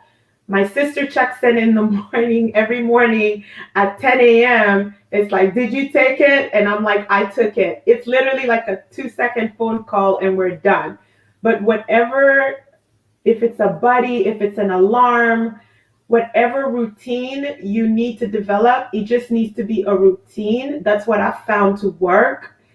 Right after, before I get dressed, I take my meds. Then I get dressed. Then everything else that day could work out. I could forget my lunch and it's still going to be a good day because I took my meds. But if I forgot to take my meds, I'm coming back, then I'm late for work. Everything else is going to be okay because I took my meds. So it's like a change in mentality and making sure that no matter what you have to do that day, you could forget your phone at home, you could forget your keys in the car. If you remember to take your meds that day, for me, I'm winning. There's nothing that can happen that day that's essentially going to throw me off. Dr. Gatt already touched on this a little bit. Over-the-counter medication, they are a huge source of headache when it comes to medication safety. Don't take a single thing over the counter that you haven't spoken to your medical professional about. And I think the new thing now is that things are labeled as leaf, like they don't use natural anymore, because I think the language around natural and educating people that just because it's natural, that doesn't mean it's not going to interact with your medication. So there's a lot of verbiage around leaf or leafy remedies or leaf remedies on tea bags and things like that. Herbals can cause some of the most detrimental drug interactions that could have serious consequences. Natural products, the same. Dr. Getz already talked about pain relievers. We see it so much in the ED, people that take ibuprofen around the clock. It could cause bleeding from your intestines, as well as affecting your kidney function. Just talk to somebody. If you call the doctor's office, leave a message. Just don't. Adventures are not the greatest thing for those of us living with CKD when it comes to over-the-counter medication. We shouldn't expose ourselves to anything that somebody hasn't told us it's okay to do. And essentially, my conclusion is just that the pharmacists don't require an appointment. This is a shameless plug for pharmacists. I'm sorry, Dr. Brookins and Kat. We don't require any appointments. You can walk up to any counter and ask a pharmacist for advice. They are there to assist and help you. And we are trained absolutely not to give self-care advice when we know what medical background, or like if you say you're on dialysis or you've had a valve replacement, or there are some words that immediately tell us, please do check in with your cardiologist or do check in with your nephrologist. But as far as the list I have here, it should be okay. But I want them to know that you're trying such and such. Taking your medications as prescribed every single day at the same time. If you're taking the meds at 10, let 10 o'clock be medication time. You can't decide the next day that you're going to take it at 3 and then at 10 the next day. The body is a machine, and when we put things in it, it processes things at a very specific rate. So the administration and the frequency of administration is factored into how the body will respond to the substances. So take things as prescribed every day. Over-the-counter medications should go through somebody, and be your own advocate. I mean, I just think that your engagement and your voice as part of the discussion, like I know what I can tolerate and I know what I cannot. I cannot tolerate, right? And the transplant team, like they know, and I am vocal. I tell them I'm struggling. I need help. I'm struggling with the weight gain with the prednisone. I'm really struggling. Can we do anything? And it's watch what you eat, start exercising as you can, get some help with how you're eating, get some help with how you're exercising. But at least they are aware of what you're feeling, and there may be things that they can do to help. But spontaneously making executive decisions with your medication just leads to really, really bad outcome. That's like my one overall advice. And drugs, they don't work if we don't take them. That's just life advice, I think. Thank you. If anyone has any questions, of course. Saley, that was wonderful. Great information. Thank you so much. You know I have questions. I'm always intrigued with this. I ask everybody questions because that's only. Hey, I'm a student for life. I always want to learn, man. I'm 15 years out transplanting. I'm doing great, but I'm gonna keep on learning. That's awesome. Good. Yeah, the question I got though is, how can gut complications compromise your medication? And the reason why I asked that is I know two people who have transplants, and I told them they needed to see a GI doctor because they might not, and they had stomach problems. So I was like, man, you might want to be concerned because I don't know if you're absorbing your medication. Mm-hmm. And so I just want to ask you that question. Yeah. So your gut, it's like called GI motility. All that is just a fancy terminology with how the rate at which things move along your intestinal tract, right? When medications are being dosed, and for transplant in particular, tacrolimus is like the big one that's very easily affected by the rate at which things are going through us. So if you are having diarrhea and things like that, the medication is not staying in your system long enough for your gut to be able to absorb the medication. Tacrolimus in particular is absorbed in the beginning part of the intestines, right? So if things are moving way too fast and you're having diarrhea, it's not in your system long enough for you to get the intended benefit. So of course they monitor the tacro level and they'll be able to see that the tacro level is extremely low. They'll start asking you questions, like they're trained to kind of check on things like that. But maintaining a healthy gut is crucial to any medication therapy. So because I was telling you, like medications, like the way they decide if a medication is going to be given once or twice a day, or if it's going to be given to you as a continuous infusion, it's all based on studies and understanding of once this medication hits the machine, which is the body, this is the rate at which we expect it to be absorbed. This is the rate at which we expect it to bring blood pressure down, heart rate down. This is the rate at which we expect to see the patient's urine output to start to improve. But that's an assumption if all of the conditions on the machine are perfect. Right. So everybody doesn't have the right conditions at all time. Communication again becomes super important because if you tell the transplant team that you've had 3 days of diarrhea, when they get your labs, it's going to make sense to them as to why your potassium, your phosphorus, like a whole bunch of things are disturbed, and everybody doesn't get overly excited and go changing doses. They may decide to hydrate and then repeat your labs to really see how much impact the diarrhea had on you. But yes, I'm sure that if they're transplanted, their team is going to be interested in getting that resolved as quickly as possible.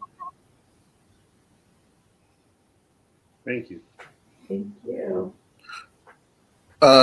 So Saley, I have one question for you. Because you were a transplant patient before you were a pharmacist. So were there things that you learned that helped you with medication taking and picking and getting certain medications and how you conversate with your own nephrologist? Did any of that kind of come into play after you became a pharmacist? Absolutely. The conversations are completely different. When I was my first transplant, 19, 20 years old, and still flirting with non-compliance because the bad habits I had developed in dialysis were still plaguing me as a transplant person, they don't go away. Those bad habits don't like magically go away now because I'm transplanted and it's like, oh, I know better. I was still having to unlearn the bad habits, and the conversations were like, you need to really take your meds. This is a gift. This is supposed to last 20 years, but if you continue to treat it like this, we're not going to get that much time out of it.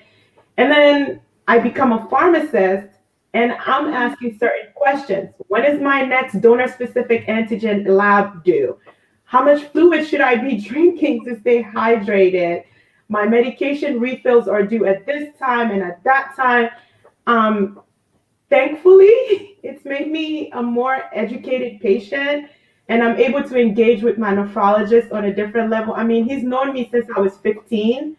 And I can't imagine like he's having out of body experiences now because from having meltdowns in his office, you can't make me do this. I don't want to do this. I'd rather die. I mean, it's just all of the teenager temper tantrums in his office to sitting down with him now and really mapping things out and saying, in 3 months, I want to see this and I want you to start managing your diet. I know you're struggling with the weight gain, but it's normal. It's only been a year. Just keep working. The conversation's completely different. It's completely different. Yeah. Yeah. Thank you. Doctor, you have a question? Thank you, guys. Yeah. Yes, I do.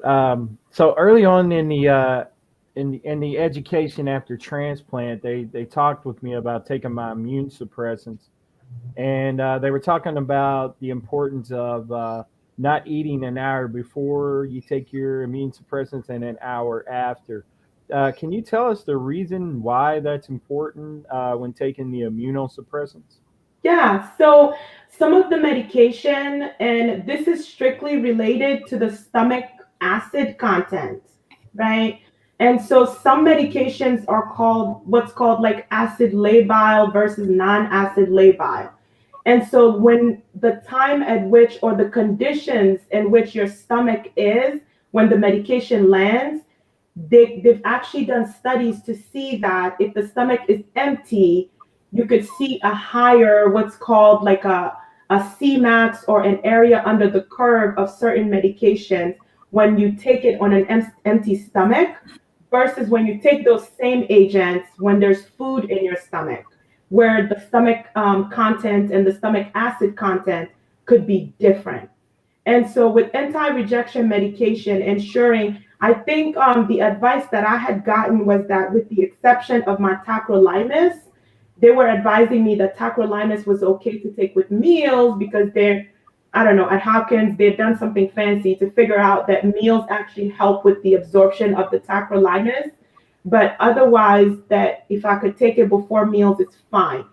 Prednisone at doses higher than 20 milligrams, people struggle with taking it on an empty stomach because it can cause heartburn and nauseousness and things like that.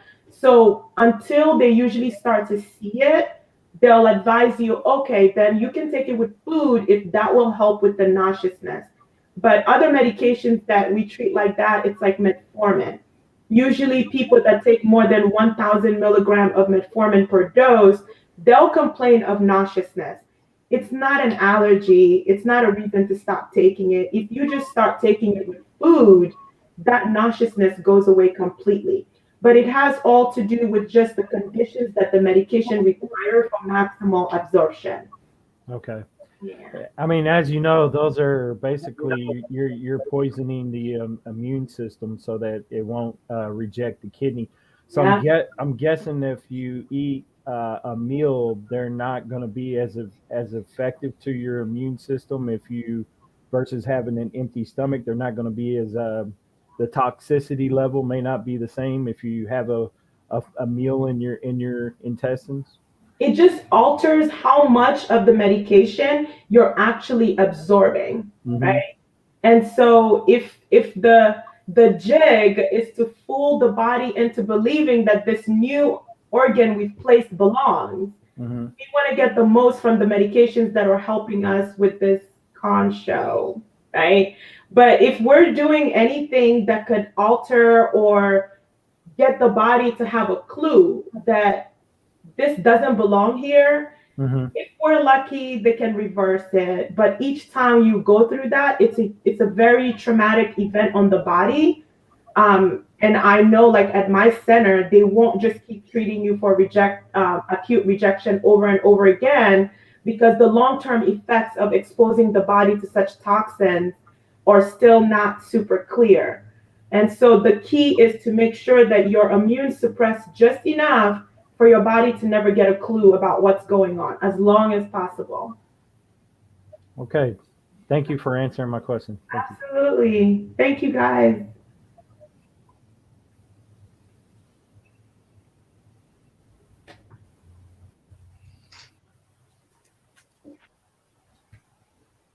You're on mute. You're muted, Carl. I apologize. It's okay. This is a quick question, but I just want to know, do some of the anti-rejection medications interfere with one another? So it depends on the combination of meds you're on. As of right now, there usually are the three main ones: MMF, prednisone, and tacrolimus. They can be administered at the same time. Um, if you're having nauseousness, again, there are things where you can do things like taking the prednisone with meal and then waiting a bit and then taking the MMF with the tacrolimus. But as far as an actual interaction where they could hinder what we're hoping you to get from each of the agents, I am unaware of such interactions. I don't know if Dr. Gaff or Brokens know of any. No, there aren't any. Yeah. All right. Okay. I have no more questions. Anybody else? All right. Moving on. Saley, that was wonderful. Thank you for the information. We really appreciate that. We're learning as we go. Okay, last but not least, the nephrologist, Mrs. drum roll. Please, Dr. Brookins, how you doing today? I know you've been waiting for so long and everything, so I know. Go ahead, give it to us. thanks for your patience. But this is so exciting, right? When can we not only have the cardiologist talk about the role that the heart plays on the kidney? I mean, I'm always jealous during February that the heart just has its month and then we trail behind in March. So, but we share, right? We share that connection. And then you have the pharmacist that's telling us about, whether it be drug interactions and especially her personal experience as a young person going through this with medication adherence.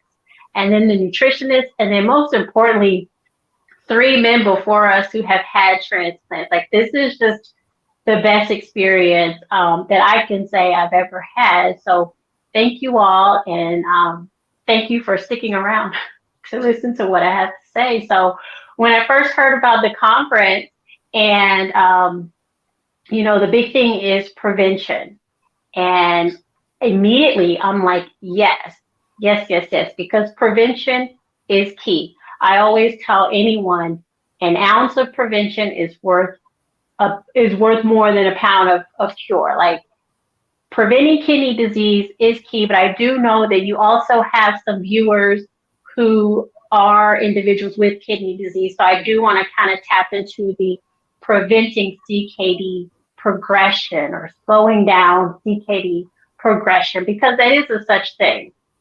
So starting out with just preventing CKD for individuals who do not already have the diagnosis, the most important thing is screening. I will say, when I was in undergrad, I was pre-med, and I had no interest in nephrology. Like, I actually wanted to be a geriatrician. I love older people, and I just wanted to be a geriatric doctor. But I volunteered with Donate Life, and there was a young lady who was on her way to college in the same town as I was, and she had her screening test for her softball scholarship. And it was then that she was diagnosed with kidney disease, but her disease was so severe, she was put on the transplant list shortly after. So not only was she not able to matriculate to play softball, but she lost her scholarship, therefore couldn't go to college. And she looked just like me. She was a young Black female. And I said, well, how is this possible? Like, it just didn't make sense to me. So that kind of piqued my interest into being more involved with Donate Life. And from there, I grew my passion in nephrology. So I will say, one thing that I learned from her and that I see with new patients that I see, and I explain to them, it's such a silent disease that you have to get screened. Because if it's not at that screening phase, the next phase is the listen to your body phase. Because your body is going to tell you something. Maybe a little thing that's off, but when your body is telling you something isn't right, listen and go see your primary care provider and get checked out. So the main 2 screening tests for kidney disease is a blood test and it's a urine test. So in the blood test, there's creatinine, and then in the urine, there's protein. There are people who can have protein in their urine and a normal creatinine. However, if that's your case, you still should be referred to see a nephrologist to figure out what's going on. Even though you may not be in the severe stage of CKD, you at least should have some sort of frequent monitoring and further evaluation of what's going on to delay the progression. Now, for individuals who may not have protein in their urine yet, or maybe a small amount, which a small amount of protein is normal. That is a completely normal thing to have a small amount of protein in your urine. But if you have a small amount of protein in your urine, but your creatinine is elevated, most lab tests will flag 1.2 or 1 as abnormal. If it is elevated, then that's even more reason for you to be seen by a nephrologist. What I will say is we in our kidney organization, we do strongly advise when you're at a level 3, which means your percentage is less than 60%. Now, although the EGFR is not really a percentage, it's the best way that we can put it in layman's terms that it is a percentage, because you can have an EGFR of 120. That doesn't mean it's 120%, but it's the best way that we can translate when communicating with our patients on what their current kidney function is. So definitely if you're at 80%, and let's say you were 90%, even if you're not sent to see a nephrologist, at least your primary care is aware that, hey, there's some sort of drop going on here, but risk factors do need to be discussed, and definitely whether it be more discussion on nutrition, whether it be a more thorough review of your medication list. And I say family history reporting is also very key. But definitely once you hit 60%, you should be seen by a kidney specialist. One thing I will say, I'm wanting to add in a few new updates to the kidney world, especially since 2021. I can say as of 2021, we have changed the way that we look at EGFR in the nephrology world when it comes to Blacks or African Americans. So when you take the creatinine from the blood, we take that value and we put it into a calculator. That calculator, it depends on your age, your gender, and what used to be your race. As of 2021, we no longer are using that, because what we have been aware of is that it does show a difference in your percentage depending on your race. And that can put certain individuals at a disadvantage. More importantly, a disadvantage of when they can get onto the transplant list. It also puts them at a disadvantage when it comes to medication dosing. And then it can also put them at a disadvantage when it comes to when they need to be seen by someone. So you can have, I'll use a male, for example. You can have a Black male and you can have a non-Black male, because that's generally how it's described. A Black male and a non-Black male, both with a creatinine of 2, but the non-Black male's GFR may be 30 and the Black male's GFR may be 35 or something like that. And so, of course, that will affect how someone is treated, how someone is referred, and how someone is even referred for transplant. So that's one big thing that's different in the nephrology world when it comes to testing of the creatinine and screening. So the other thing that's important that I like to highlight, and I think it not so much because I do telehealth and I do like to encourage at-home monitoring, but urine testing. One of the things that we do frequently with our patients who have what's called a vasculitis is test your urine at home, because when you see your nephrologist, it may be every 3 months, depending on where you're at. Sometimes it could be every 6 months. But within that time period, there could have been a change in something that we missed because of the time lapse. And then not to mention, what if there's an issue where you had to reschedule the appointment? And so that just puts your testing back even further. I do like to show this when I do presentations. So it may say for professional use, but there are urine sticks that you can get over the counter. And the main important things for some patients to check would be the blood or the protein, depending on your condition. So if you were a patient of mine and your protein was always, say, in the light green area, and you notice between that next appointment with me, it changed, then we could intervene sooner than, how long it took for your next appointment. And this is something if, you just do it once a week or not. I will like to say that in the very near future, there is a company that's working on a urine analysis, and it will include a stick. You will put it into your smartphone and it will automatically bring out values. that will then transport to your provider. So I can't wait on something like this to come forward because I am a strong proponent of at-home monitoring of your weight, at-home monitoring of your blood pressure. We even do remote patient monitoring in my clinic. So these are values that I can see daily, and we can interact and intervene immediately because, again, prevention is key. So the next thing, those are going to be for the low, I like to say the low yield, those who are not previously diagnosed, or for those who may be stage 1 and stage 2, even kidney stone patients. They may not be levels 3, 4, 5, but still knowing even if you are a stage 2, it's making sure you have your frequent testing and controlling what your issue is, which is stone formation. So when it comes to individuals who are a CKD stage 3, 4, and 5, and I always describe them as steps. I always start out, say 5 is the 5th step, that's dialysis, that's the step everyone wants to avoid. So if you're at a 3, then you can kind of get an understanding of where you are in association of 5, or if you're at a 4, then it kind of gets people a little bit more into shape quicker when they see, oh, you're just 1 step away. But when it comes to progressing of CKD, this is where, although like was mentioned earlier, you may be a little rebellious to taking some of the meds because, you're taking back your ownership. These are my kidneys. This is my body.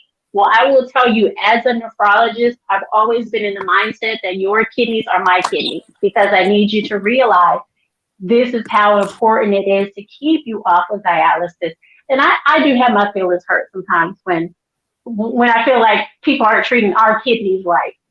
But, and as has been stated over and over and over again, there are studies that tell us how these drugs work. So of course, in the beginning stages, we do want you to practice these, great nutrition tips that were mentioned. We want you to practice prevention. But when we're in the game, and now it's, okay, we're here, we have to face this beast, we have to do what we can.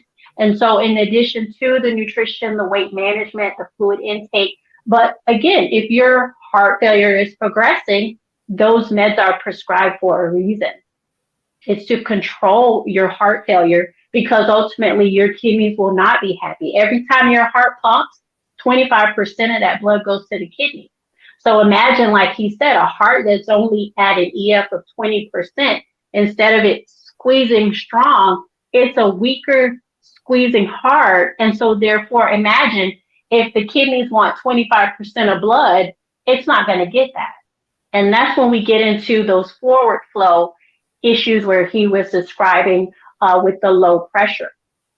So we're, in regards to CKD, someone already with CKD progressing, is going to be making sure you adhere to these medications the best you can. But that also requires you to be your own advocate and to tell me what drugs is making you feel, or to tell your nephrologist or your pharmacist or your nurse how these drugs are making you, or your nutritionist or your social worker, tell somebody how these drugs are making you feel. Because sometimes there are alternatives. Sometimes there are different formularies, like here's another new thing that's come about, tacrolimus. There's a once-a-day prescription. So there are new things coming down the pipeline. I haven't been too excited the past few years. Everything has been the same in nephrology, but these past couple of years coming, there have been so many new therapies, new modalities, things that are coming down the pipeline. So definitely be your own advocate, because when it comes to when you are currently in CKD and delaying that progression is important. When studies are done to look at these medicines, we're also able to see what's the expected time that someone would progress. And this is important because the moment you hit that 20% mark, you need to be listed for a transplant. You need to undergo your evaluation, because if you're not expected to progress from 20% to needing dialysis, say for another 6 or 7 years, I mean, the average wait time for a transplant is could be 3 at some centers, 5 at some centers. So the sooner the better to get listed for a transplant. I always say get listed at more than one center, but the sooner the better you get listed and you get a hold on your CKD at the level that you're at, then just maybe, if you do start to come down those stairs, you may be able to get transplanted before the dialysis. When I talk about nephrology and the causes with my patients, I tend to draw, but there are your kidneys, and then from your kidneys, which is where the urine is made, you have your ureters, and it goes to your bladder, and then out your urethra. So I always start at the bottom. So when we have to consider what are the causes of kidney disease, especially for men, prevention is get your prostate checked. Okay, because an enlarged prostate can lead to urinary retention, which means your bladder may not empty like it should. And so all of that urine can eventually back up to your kidney. That will cause kidney disease. The good thing about that condition is if it's caught in a timely manner, which generally means a male listening to his body and saying, oh, it hurts down here, and then he can get evaluated, or doing his normal screening. If we can alleviate that pressure from the urine, your kidneys can very well go back to their normal level of function if that's where they've always been. But generally, if that's not treated in a timely manner, you can have scarring to the tissue of the kidney, which is not reversible, which means it doesn't matter if you get a catheter there to flush out the bladder, you have that chronic damage. And I always tell people, if your kidneys do not change in number after 3 months, that's called chronic damage. So the sooner the better. Medications, the sooner the better. We pull those away and we treat whatever side effects of the medicine or whatever issue you suffered from the medicine. Your kidneys can very well reverse back to where they were, depending on the drug and depending on the timing. Next, after your bladder, of course, if you have any bladder masses, bladder stones going up to the ureters, kidney stones, managing those also help to prevent kidney disease. UTIs in women, frequent UTIs, managing those help to prevent kidney disease, because every time you have a roaring infection and we have to give you an antibiotic, that's a risk of damage to the tissue of the kidney. And you could eventually develop kidney disease. Also, some people can be born. I think it was mentioned that, and I'm sorry, I cannot see this far. Saley, yeah, Saley, that I think it was stated that yours was more just a malformation of your kidneys. Well, that can happen with, I remember a young boy, he was in his mid-20s, and he was coming up on his 4th transplant at Vanderbilt. But as a child, he always had issues with the structure of his ureters. So those generally are diagnosed at a younger age. But that's also a condition that, when it's diagnosed, preventing kidney disease by having that surgically treated. And then, of course, when you get into the kidneys, I mean, it's a field of nephrology for a reason. There's over like 30 causes. So the best way I can break it down, when top 2 causes of kidney disease, diabetes, high blood pressure, we've had some great presenters comment on those already, so I will not belabor how to prevent and manage those. Besides, I will add on new therapies. So for high blood pressure, we have seen that there's a class of a drug we already use, but I like to describe it as a cousin, but finerenone. So we've seen studies that show when you take this therapy, and let's say you are also diabetic with kidney disease, it reduces heart attacks, strokes, and progression of kidney disease. We already know this about ACE inhibitors and angiotensin receptor blockers, losartan, valsartan, those drugs. But these are studies that have been done in the past, and we have newer studies that show if you take these drugs, they can help your kidneys last twice as long, some of them. They can help slow down. We're not saying it's going to cure the kidney disease, but if you're normally going to drop like this on your curve, it'll flatten it out a little bit and your kidney disease will not progress as quickly. But there are new therapies that we are offering for patients who have kidney disease and diabetes to help. So the third top cause of kidney disease is going to be what we call glomerular diseases. And so these are like vasculitis, like I mentioned earlier, which pretty much means, so the glomerulus inside the kidney is just, imagine a yarn ball of blood vessels. That's where all the filtering takes place. So it's just a yarn ball of blood vessels. Well, those blood vessels can be damaged and lead to kidney disease. That's when we pull out the big guns, right? That's when we definitely need our pharmacists to help us, you know, especially like inpatient with dosing and administering these medications. But these are conditions. But again, if you're diagnosed with this, you're taking your therapies at home, you can dip your urine once a week. You can dip your urine every other day to see, is my blood back? Because if my blood is back, because you don't always see blood in your urine. And some of the times when we decide to restart therapy, it's not always because we saw physically blood in the urine. It's because there was blood on the dipstick. Our lupus patients, there was a new set of blood on the dipstick. There was more protein on the dipstick. All these are things that by just having this little strip at home, you know, you may be able to catch things sooner than we can at a twice-a-year visit or even a 3 times a year visit. The other thing that I would like to mention was technologies. So some things that we've noticed in the nephrology world, not quite there yet, but when it comes to dialysis, we have some new modalities coming down the pipeline, meaning not only a good thing for patients on dialysis, but for transplant patients. So there is this artificial kidney, which has kind of made it past 1 step, which is good. You know, so the more steps, you know, it can come down the pipeline and it'll get ready for human testing.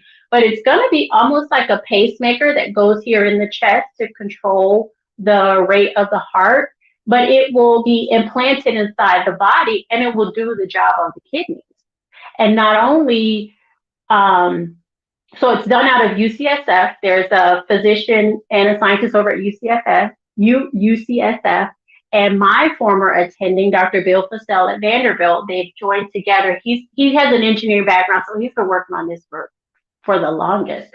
But they've been able to progress in the steps of this device to where they're getting better response with the filtering aspect of it.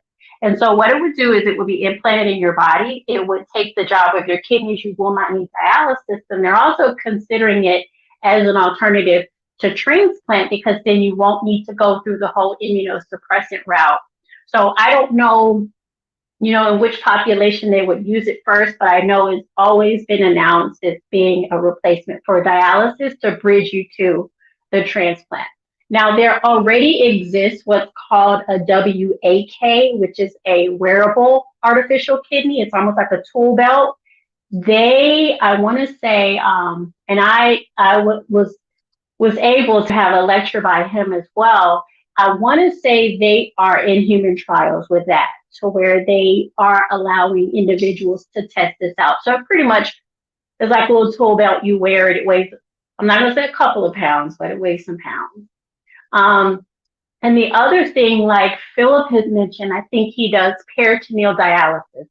There is a huge push to peritoneal dialysis, because not only do patients with, or at least the studies have shown that we've seen, they require less medical therapy versus individuals that are on conventional or the in-center hemodialysis, but they tend to just be able to be more independent, because this is something that's generally done at night while they're sleeping. So if they, you know, they're still able to have their day. Now, On the dialysis side, of course, there is the nocturnal dialysis and the home dialysis. So I say all that to say, there has been more of a universal push towards peritoneal dialysis and home dialysis. I've always been a bigger proponent for home dialysis, just because, you can just, not only from the studies, but you can just see it, in the patient's labs. You can see the outcomes of my patients that are on the other side of the door and in center versus my patients are on this side of the door in the home dialysis unit. One thing Philip did mention, which I will say is kind of falling out of practice, was where he said he was ready to start dialysis, but they told him that his PD catheter would not be ready in time. Let me tell you what COVID has done. COVID has pushed those who didn't believe it or practice it to realize that you can start peritoneal dialysis right away. It's a different process, but you can do peritoneal dialysis right away. And the reason why COVID pushed us towards this is because we started having a limitation on our in-center dialysis.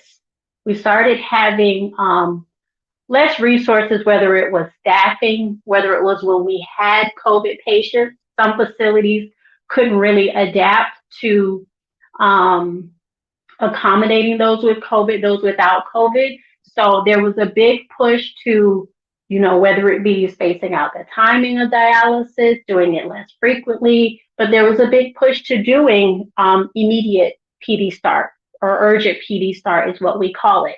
You just change up the fluid and how you administer it a little bit differently. But I think that is going to leave a lasting impression on certain nephrologists who were a little hesitant to do it, to realize that you can do it. And for me, as a nephrologist who focuses on rural areas, it's definitely big for me to educate and to get people to do more home dialysis, because that trek to the next town to get dialysis can be kind of taxing on those that are in smaller towns, especially like my patients here in Georgia. So I would like to say, again, key things for before you get to dialysis is screening, listen to your body, be your own advocate. And not before you get to dialysis, but before you even get to the diagnosis of CKD. But for those who are diagnosed with CKD, realize that, as much as you may have tried your hardest, or you may have not tried your hardest in those earlier stages, it's still never too late. Don't ever think anything is too late. Even if you are on dialysis and you're waiting on a transplant, it's still never too late. Right. Okay, I always say don't give up hope. Don't lose your faith.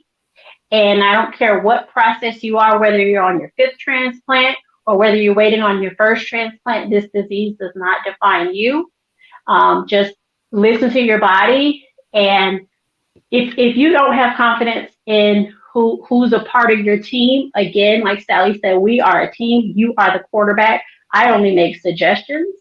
I can't force this pill down your mouth. I only make suggestions. But if you don't have confidence in your team, you need to find you a new team. Find you someone that you're confident in. But you definitely are the star player.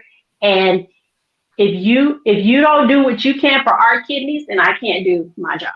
So, all right, I will stop there. Dr. Brookins, you knocked it out the park. Thank you so much. Thank you. That was awesome. Wait. And I want to tell Dr. Geff, I live in Georgia, but I am Boston Red Sox. Okay. So I was so inspired. That just took you down a notch. No, so first of all, Dr. Brookins, I just wanted to apologize. I wanted to apologize that I had to leave my building. They were kicking us out. So I had to turn off and try to get back on, but my phone wasn't connecting that easily. But I think I got most of it. That was amazing. That was really fantastic. I actually have a question for you, if I may. Go ahead. Also, just a comment to Saley. I apologize. I also have to run soon. But first, actually, just a comment to Saley.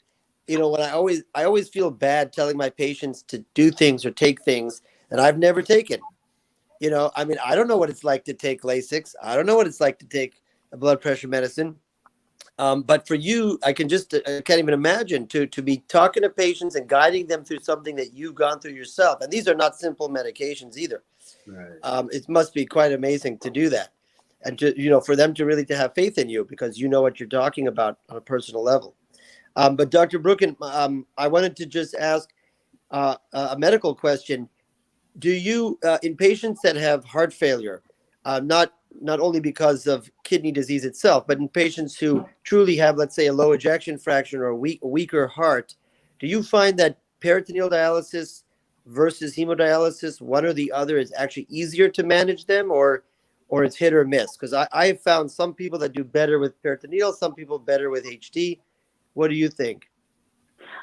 No, great question. And not only for heart failure patients, but even liver failure patients. Peritoneal dialysis is going to be the reason why those patients can also tend to do better is because at that point, we really need to control their volume. And it's a lot, well, let me not say it's a lot easier, but it can sometimes be easier to manage your volume when you're doing dialysis daily. So if not peritoneal dialysis, I definitely like nocturnal dialysis because, and the other difference is it's slower and it's gentler, right? So remember earlier how Mr.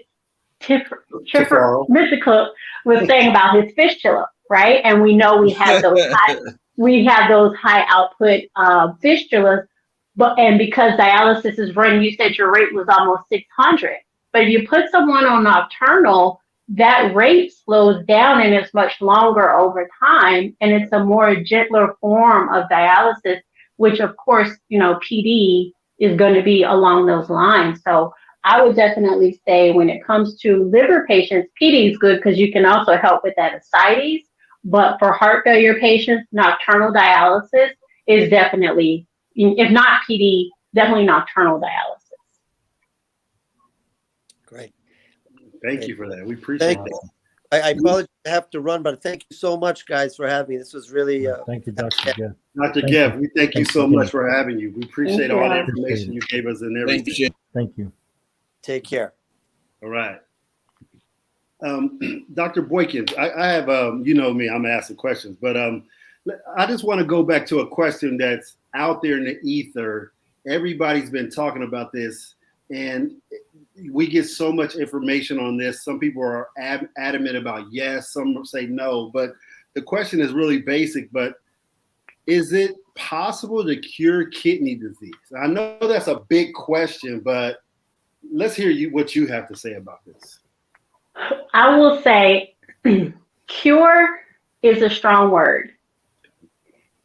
Again, if someone has had a change in their creatinine for over 3 months, you're now technically CKD. If it's less than 3 months, then you're in what we call an AKI, which means it's just an acute change of the kidney function. So if I can figure out what caused that acute change and I can fix it, remove whatever it was, a medication, or we can fix whether it was someone having AFib, atrial fibrillation with their heart beating all over the place, and we can control their rate, whatever it is, if you can fix that, there is a chance of that kidney function going back to 80% where it was. I have a guy who, I like to show his numbers. He's probably one of my more recent drastic ones, but normal kidney function, normally 57, 60, dropped all the way to 9. Ooh. But in 4 days, it started picking back up. So it's not a cure because he's still he's back to 60, never needed dialysis.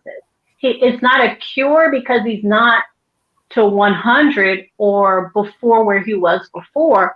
But again, his kidney function changed drastically, but it was less than 3 months. So whatever that issue was, hadn't damaged that tissue within the kidney yet. But again, if you don't address it when it needs to be addressed, the tissue will get damaged. And then by the time it's recognized, instead of us being able to take you back from 9 to 60, maybe we only can recover that get you back to 20. Mm-hmm. Okay. Oh, you know what I forgot to mention for the transplant people? And I don't know if any of you have experienced it yet, but generally when the transplant starts to dive in the wrong direction, we do biopsies. Well, we're now starting to use we're starting to use genetic therapy. We're starting to use like genetic testing in which we can, you've had that? Okay. I just went on Wednesday. They switched me from MMF to Imiran, and she wants to get DSA and some new genetic testing before deciding to do a biopsy.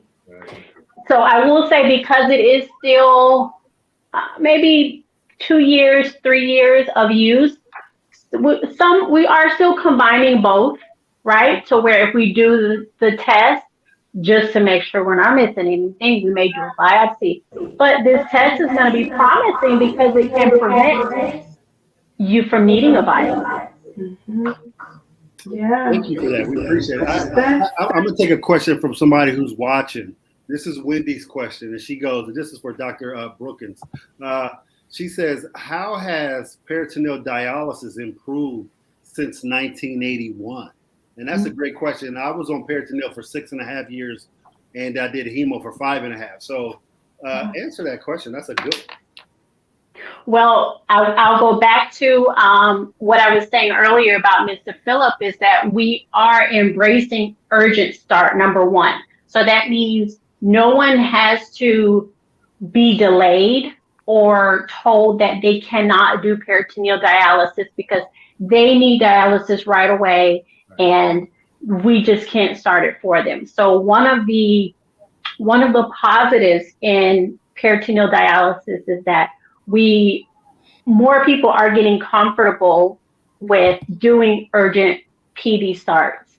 Now, as far as since 1981, I will say, I don't know exactly how peritoneal dialysis was then, but I will say, there are different therapies. I'm not sure if icodextrin, I'm not sure if ICO was a formula that was used back then, but it is a newer formula besides your red, your yellow, your green bags. You have your purple bags that we're using to help.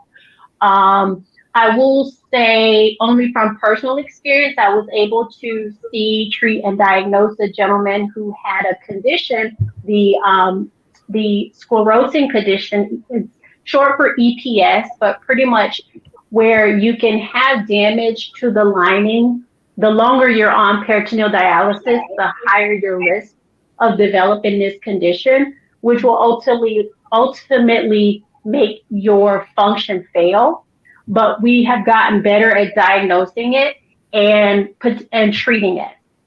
So when it comes to the complications of PD, I will say things have definitely improved, whether it be antibiotics, whether it be those diagnosings and management of like EPS. And I will say at one point there probably was more stricter guidelines of who could be on PD. But again, it's one of those things, once people become more familiar with it, like there are nephrologists who, and sadly to say, and we know this in the nephrology world because it's all up and down our studies and our newsletters, is that a lot of patients are not prescribed peritoneal dialysis because their nephrologist is not comfortable with prescribing peritoneal dialysis. So I could only hope since 81 that there's been more training. I know the center where I trained, we have one of what will be considered a large peritoneal dialysis population. So for me and my colleagues who train together, we feel, quite comfortable with it. But you do have some nephrologists who just aren't that comfortable with PD to prescribe it. And therefore, again, if that patient doesn't know anything about it, they may not ask and inquire about it. Yeah. So I don't know if that was a helpful answer. Maybe if she has anything in particular, like specifics, I could address that. I think that was a great answer. But Jonathan has a question right now. Go ahead, Jonathan. First of all, I wanted to say, Dr. Brookins, you did an amazing job, and I enjoyed everything you said. I'm a huge advocate for preemptive transplant, and I definitely believe that you should try to get on that list and push yourself to get there as soon as you can. Why stick around and wait for dialysis to come before you have to get on the list? I know a lot of nephrologists, some don't feel that way, but some sort of push patients, it seems like, toward the dialysis. But with that being said, my question actually is you'd already brought up talking about different factors and things like that, and different types of ways that you can develop kidney disease. And of course, we know that chronic kidney disease, the top leading causes are type 2 diabetes and hypertension, or diabetes, not just type 2, but type 1 as well. But my question is what disease do you see more commonly that is affecting people and causing kidney disease? Thank you for that question. Outside of diabetes and high blood pressure, definitely, I don't know, I'm hearing an echo, but definitely it's going to be heart failure. And within a certain race, I'm seeing a lot of FSGS. So that's a short name for a really super long word. Right. But FSGS is something that that I have experience with in a certain population. And I mean, there's not many PKD, but definitely heart failure and FSGS. Yeah. The FSGS is getting more and more common, and it seems to progress, more quickly now. And so, with PKD is more of a disease. It seems like it's more of a hereditary, where a lot of people get that passed down to them. A lot of their family members. I know a lot of patients that are PKD patients that like their mom had it, their dad had it, or their uncle, brother, cousins. And it seems like it's sort of DNA related, but yeah, FSGS is a strong one. We're getting a really bad backfeed from somewhere. 2 points. PKD is genetic, but there's also a percentage of PKD that's not genetic, and FSGS there's a component that's genetic. Okay. And that was one of the things I think I forgot to mention is have conversations amongst your family about why you have the kidney disease, because with FSGS, we've seen a link with African Americans, and the gene is ApoL1. Yeah. So it's kind of like ApoL1 functions very similar to sickle cell disease, where an issue that helps survival from an infection in endemic areas of Africa. So it was just through, this natural evolution. Yeah. I think. But what we have seen is that it can lead to FSGS, which rapidly goes to kidney failure. Yeah.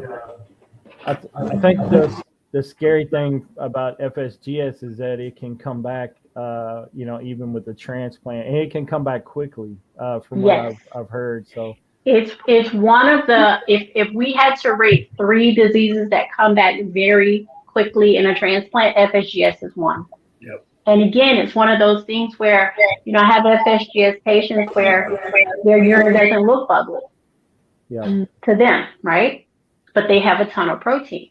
So imagine if your urine may not look bubbly, but if you dip that stick at home and you see that you've gone from being this light green to this dark green, okay, I need to call Dr. Dorkins to get my urine checked tomorrow.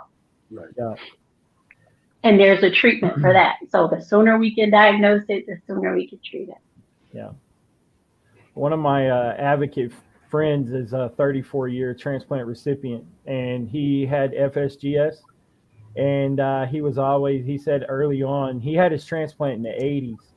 And so early on, he was really scared. Like every time he did blood work, like he was living fear of, oh man, that FSGS is going to come back. And it never did, Yeah. But he got his transplant directly from his brother.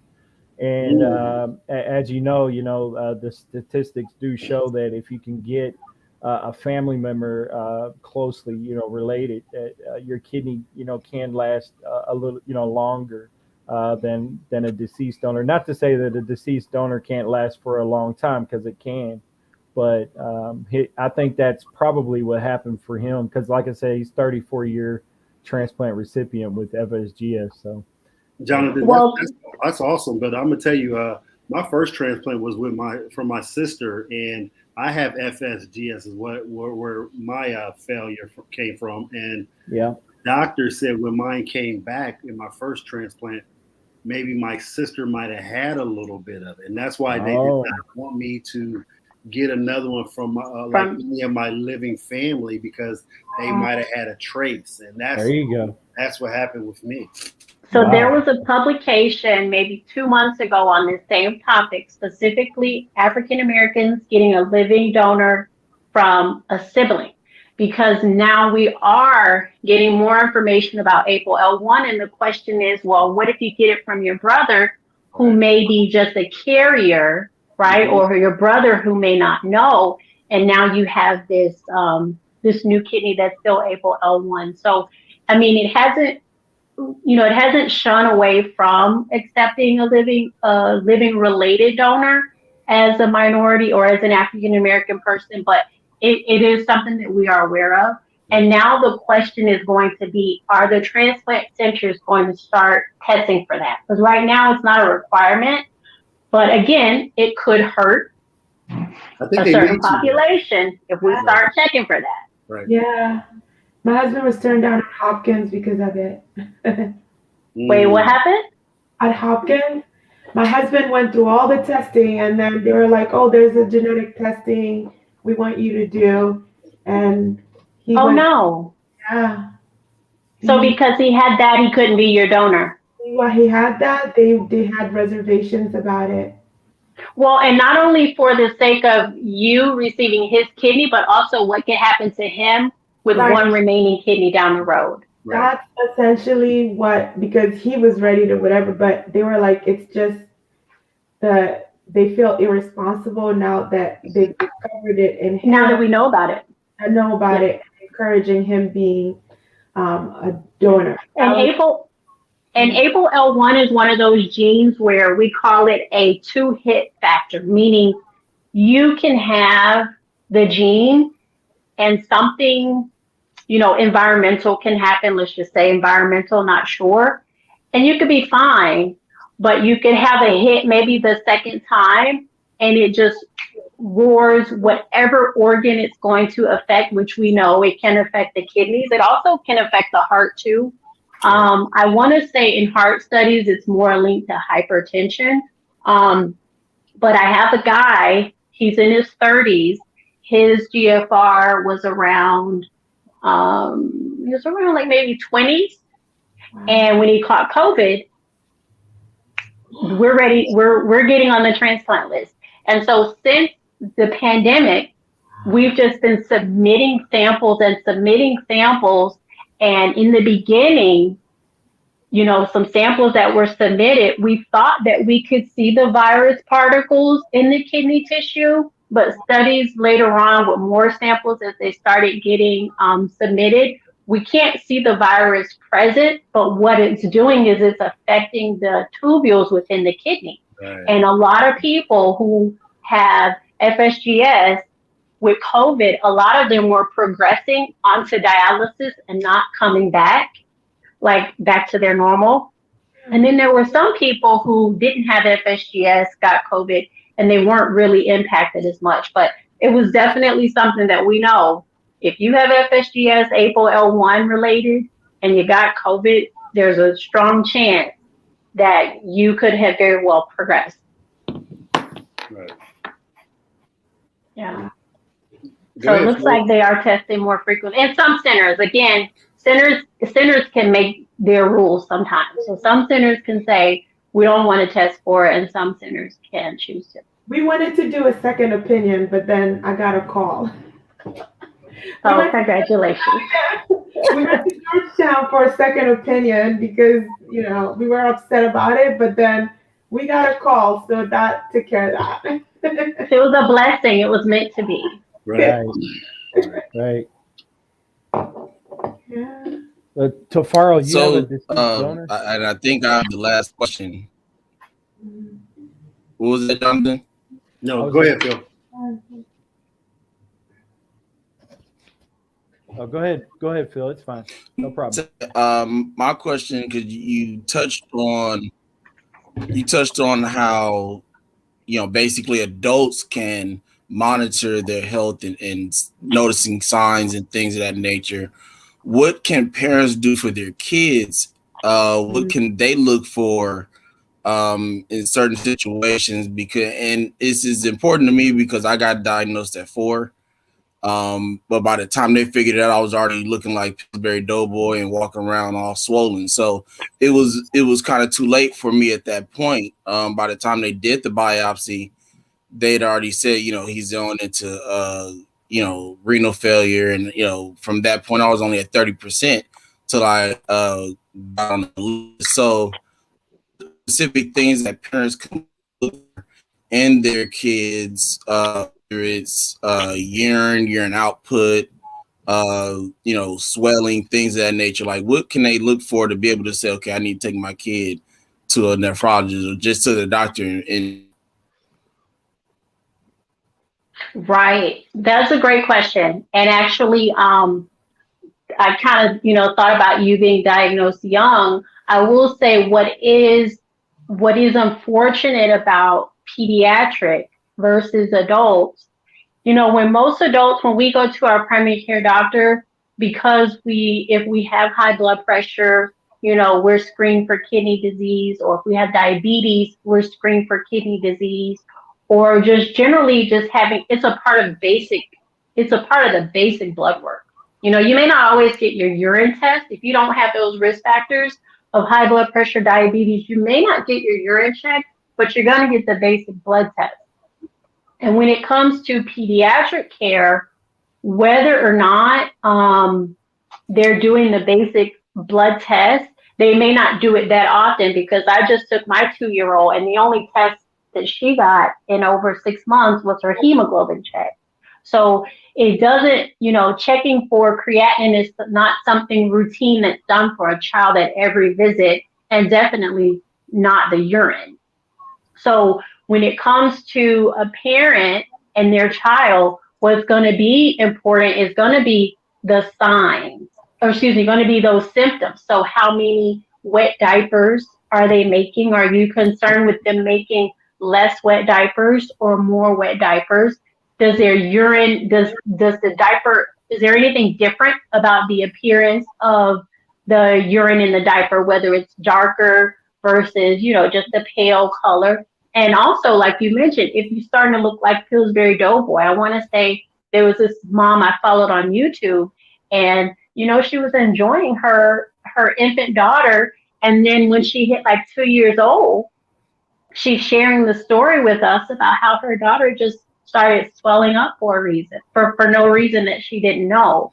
So I think the moment you, you know, once a parent sees these unusual signs, to definitely go to the doctor and say, hey, there's something unusual here that I think my child needs to be looked at, because again, they don't check creatinine routinely in pediatric cases.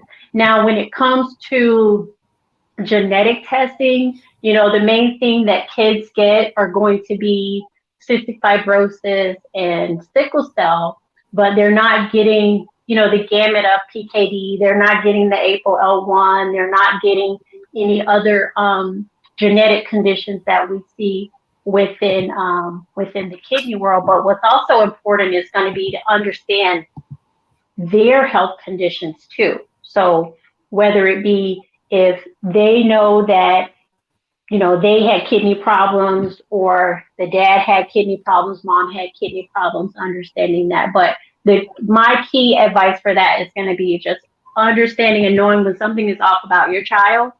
You just got to kick in the mama bear, mama Papa Bear role and say, this needs to be looked at. Right.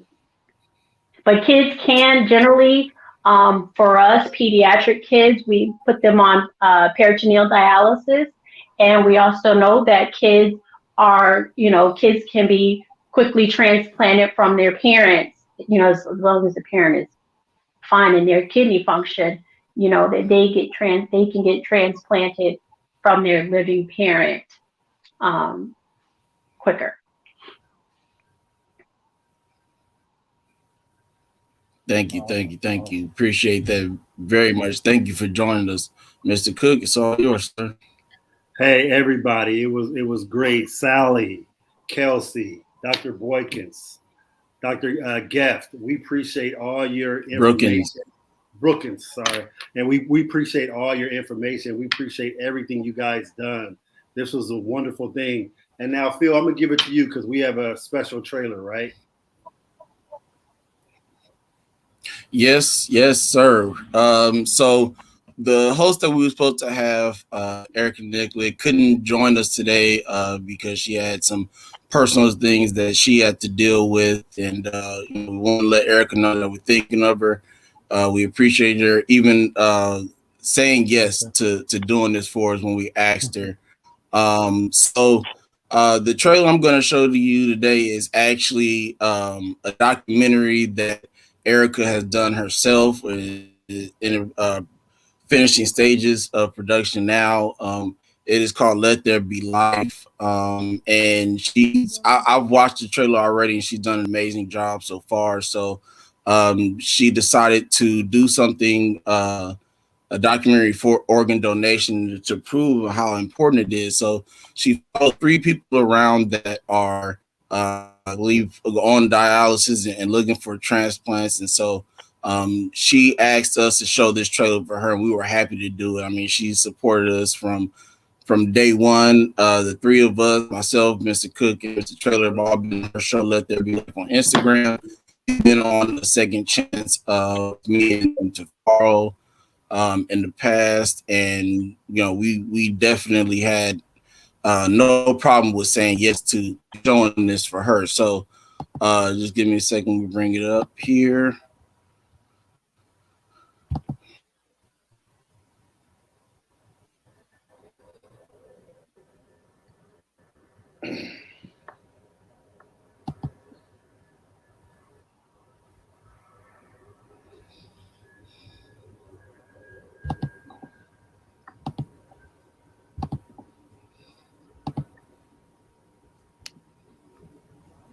Can you all see it? Yeah.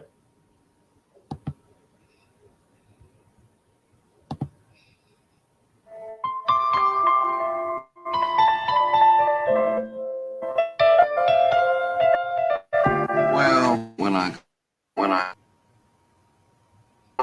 get on this, I just took my rep that plays Havoc, which is in mine, and put away my voice. And the first time in my life I've ever been scared. Well, I was diagnosed with it when I was 4, and I started dialysis 2007, so 2 years ago. To get a kidney transplant.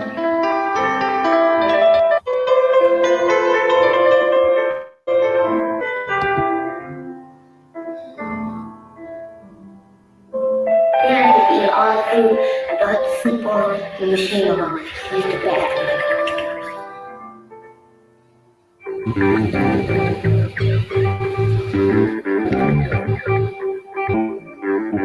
I just never thought about it. It ain't something that you work on my every day. But I'm really not all the time. I really don't know that much about being all the time. I figured I'd leave out what I came in with. It's kind of creepy and scary when you actually think about it. That's probably a little old Christian stigma sticking with body purification. Who would it go to? Would this person be a good person? Like if you get somebody eyes or organs, what are you going to turn into? Rich people or in cahoots sometimes with the ambulance, EMS drivers, and stuff like that. I don't want nobody to not give me the care that I need because they're trying to harvest my organs for somebody else's welfare. After you pass, what they do is take your body and take all the organs that they need, and then after that, they would just automatically cremate you, and your family don't get you. There's a lot of fear, misconceptions. So try to do is educate the community. And you find like the minority community, but I find the entire community have the same misconception. We just have more in one area than another.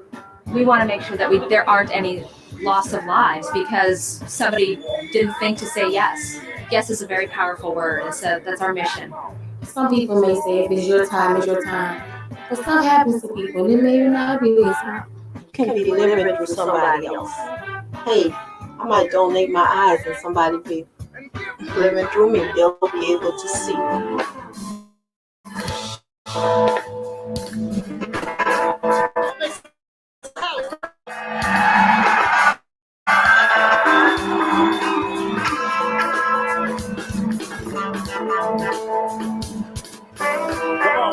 We're gonna do it like this. We're gonna do it for you, bub.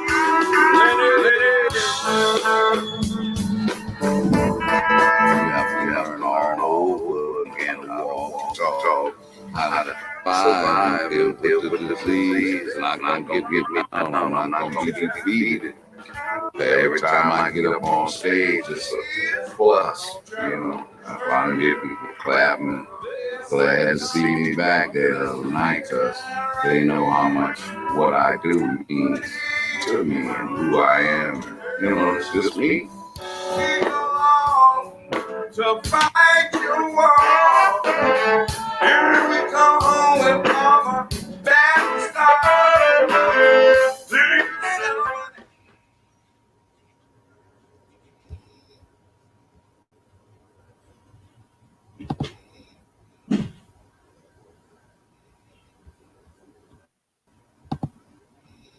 That definitely looked interesting. I can't wait for that documentary to drop. Yeah, that's gonna be awesome. I'm looking forward to that. Even though it was echoing a little bit, I really got the meat and potatoes of what it's about. And that disparity right there is big, especially some of the myths that we have to poke holes in, because some of that stuff blows me away. And I've been going through this since I was 18 years old, and talk to a lot of people, and I hear these things, and I'm always trying to correct them as best possible. So seeing a movie that's going to be like this, a documentary rather, will be really eye-opening, and it needs to get to the right communities for sure.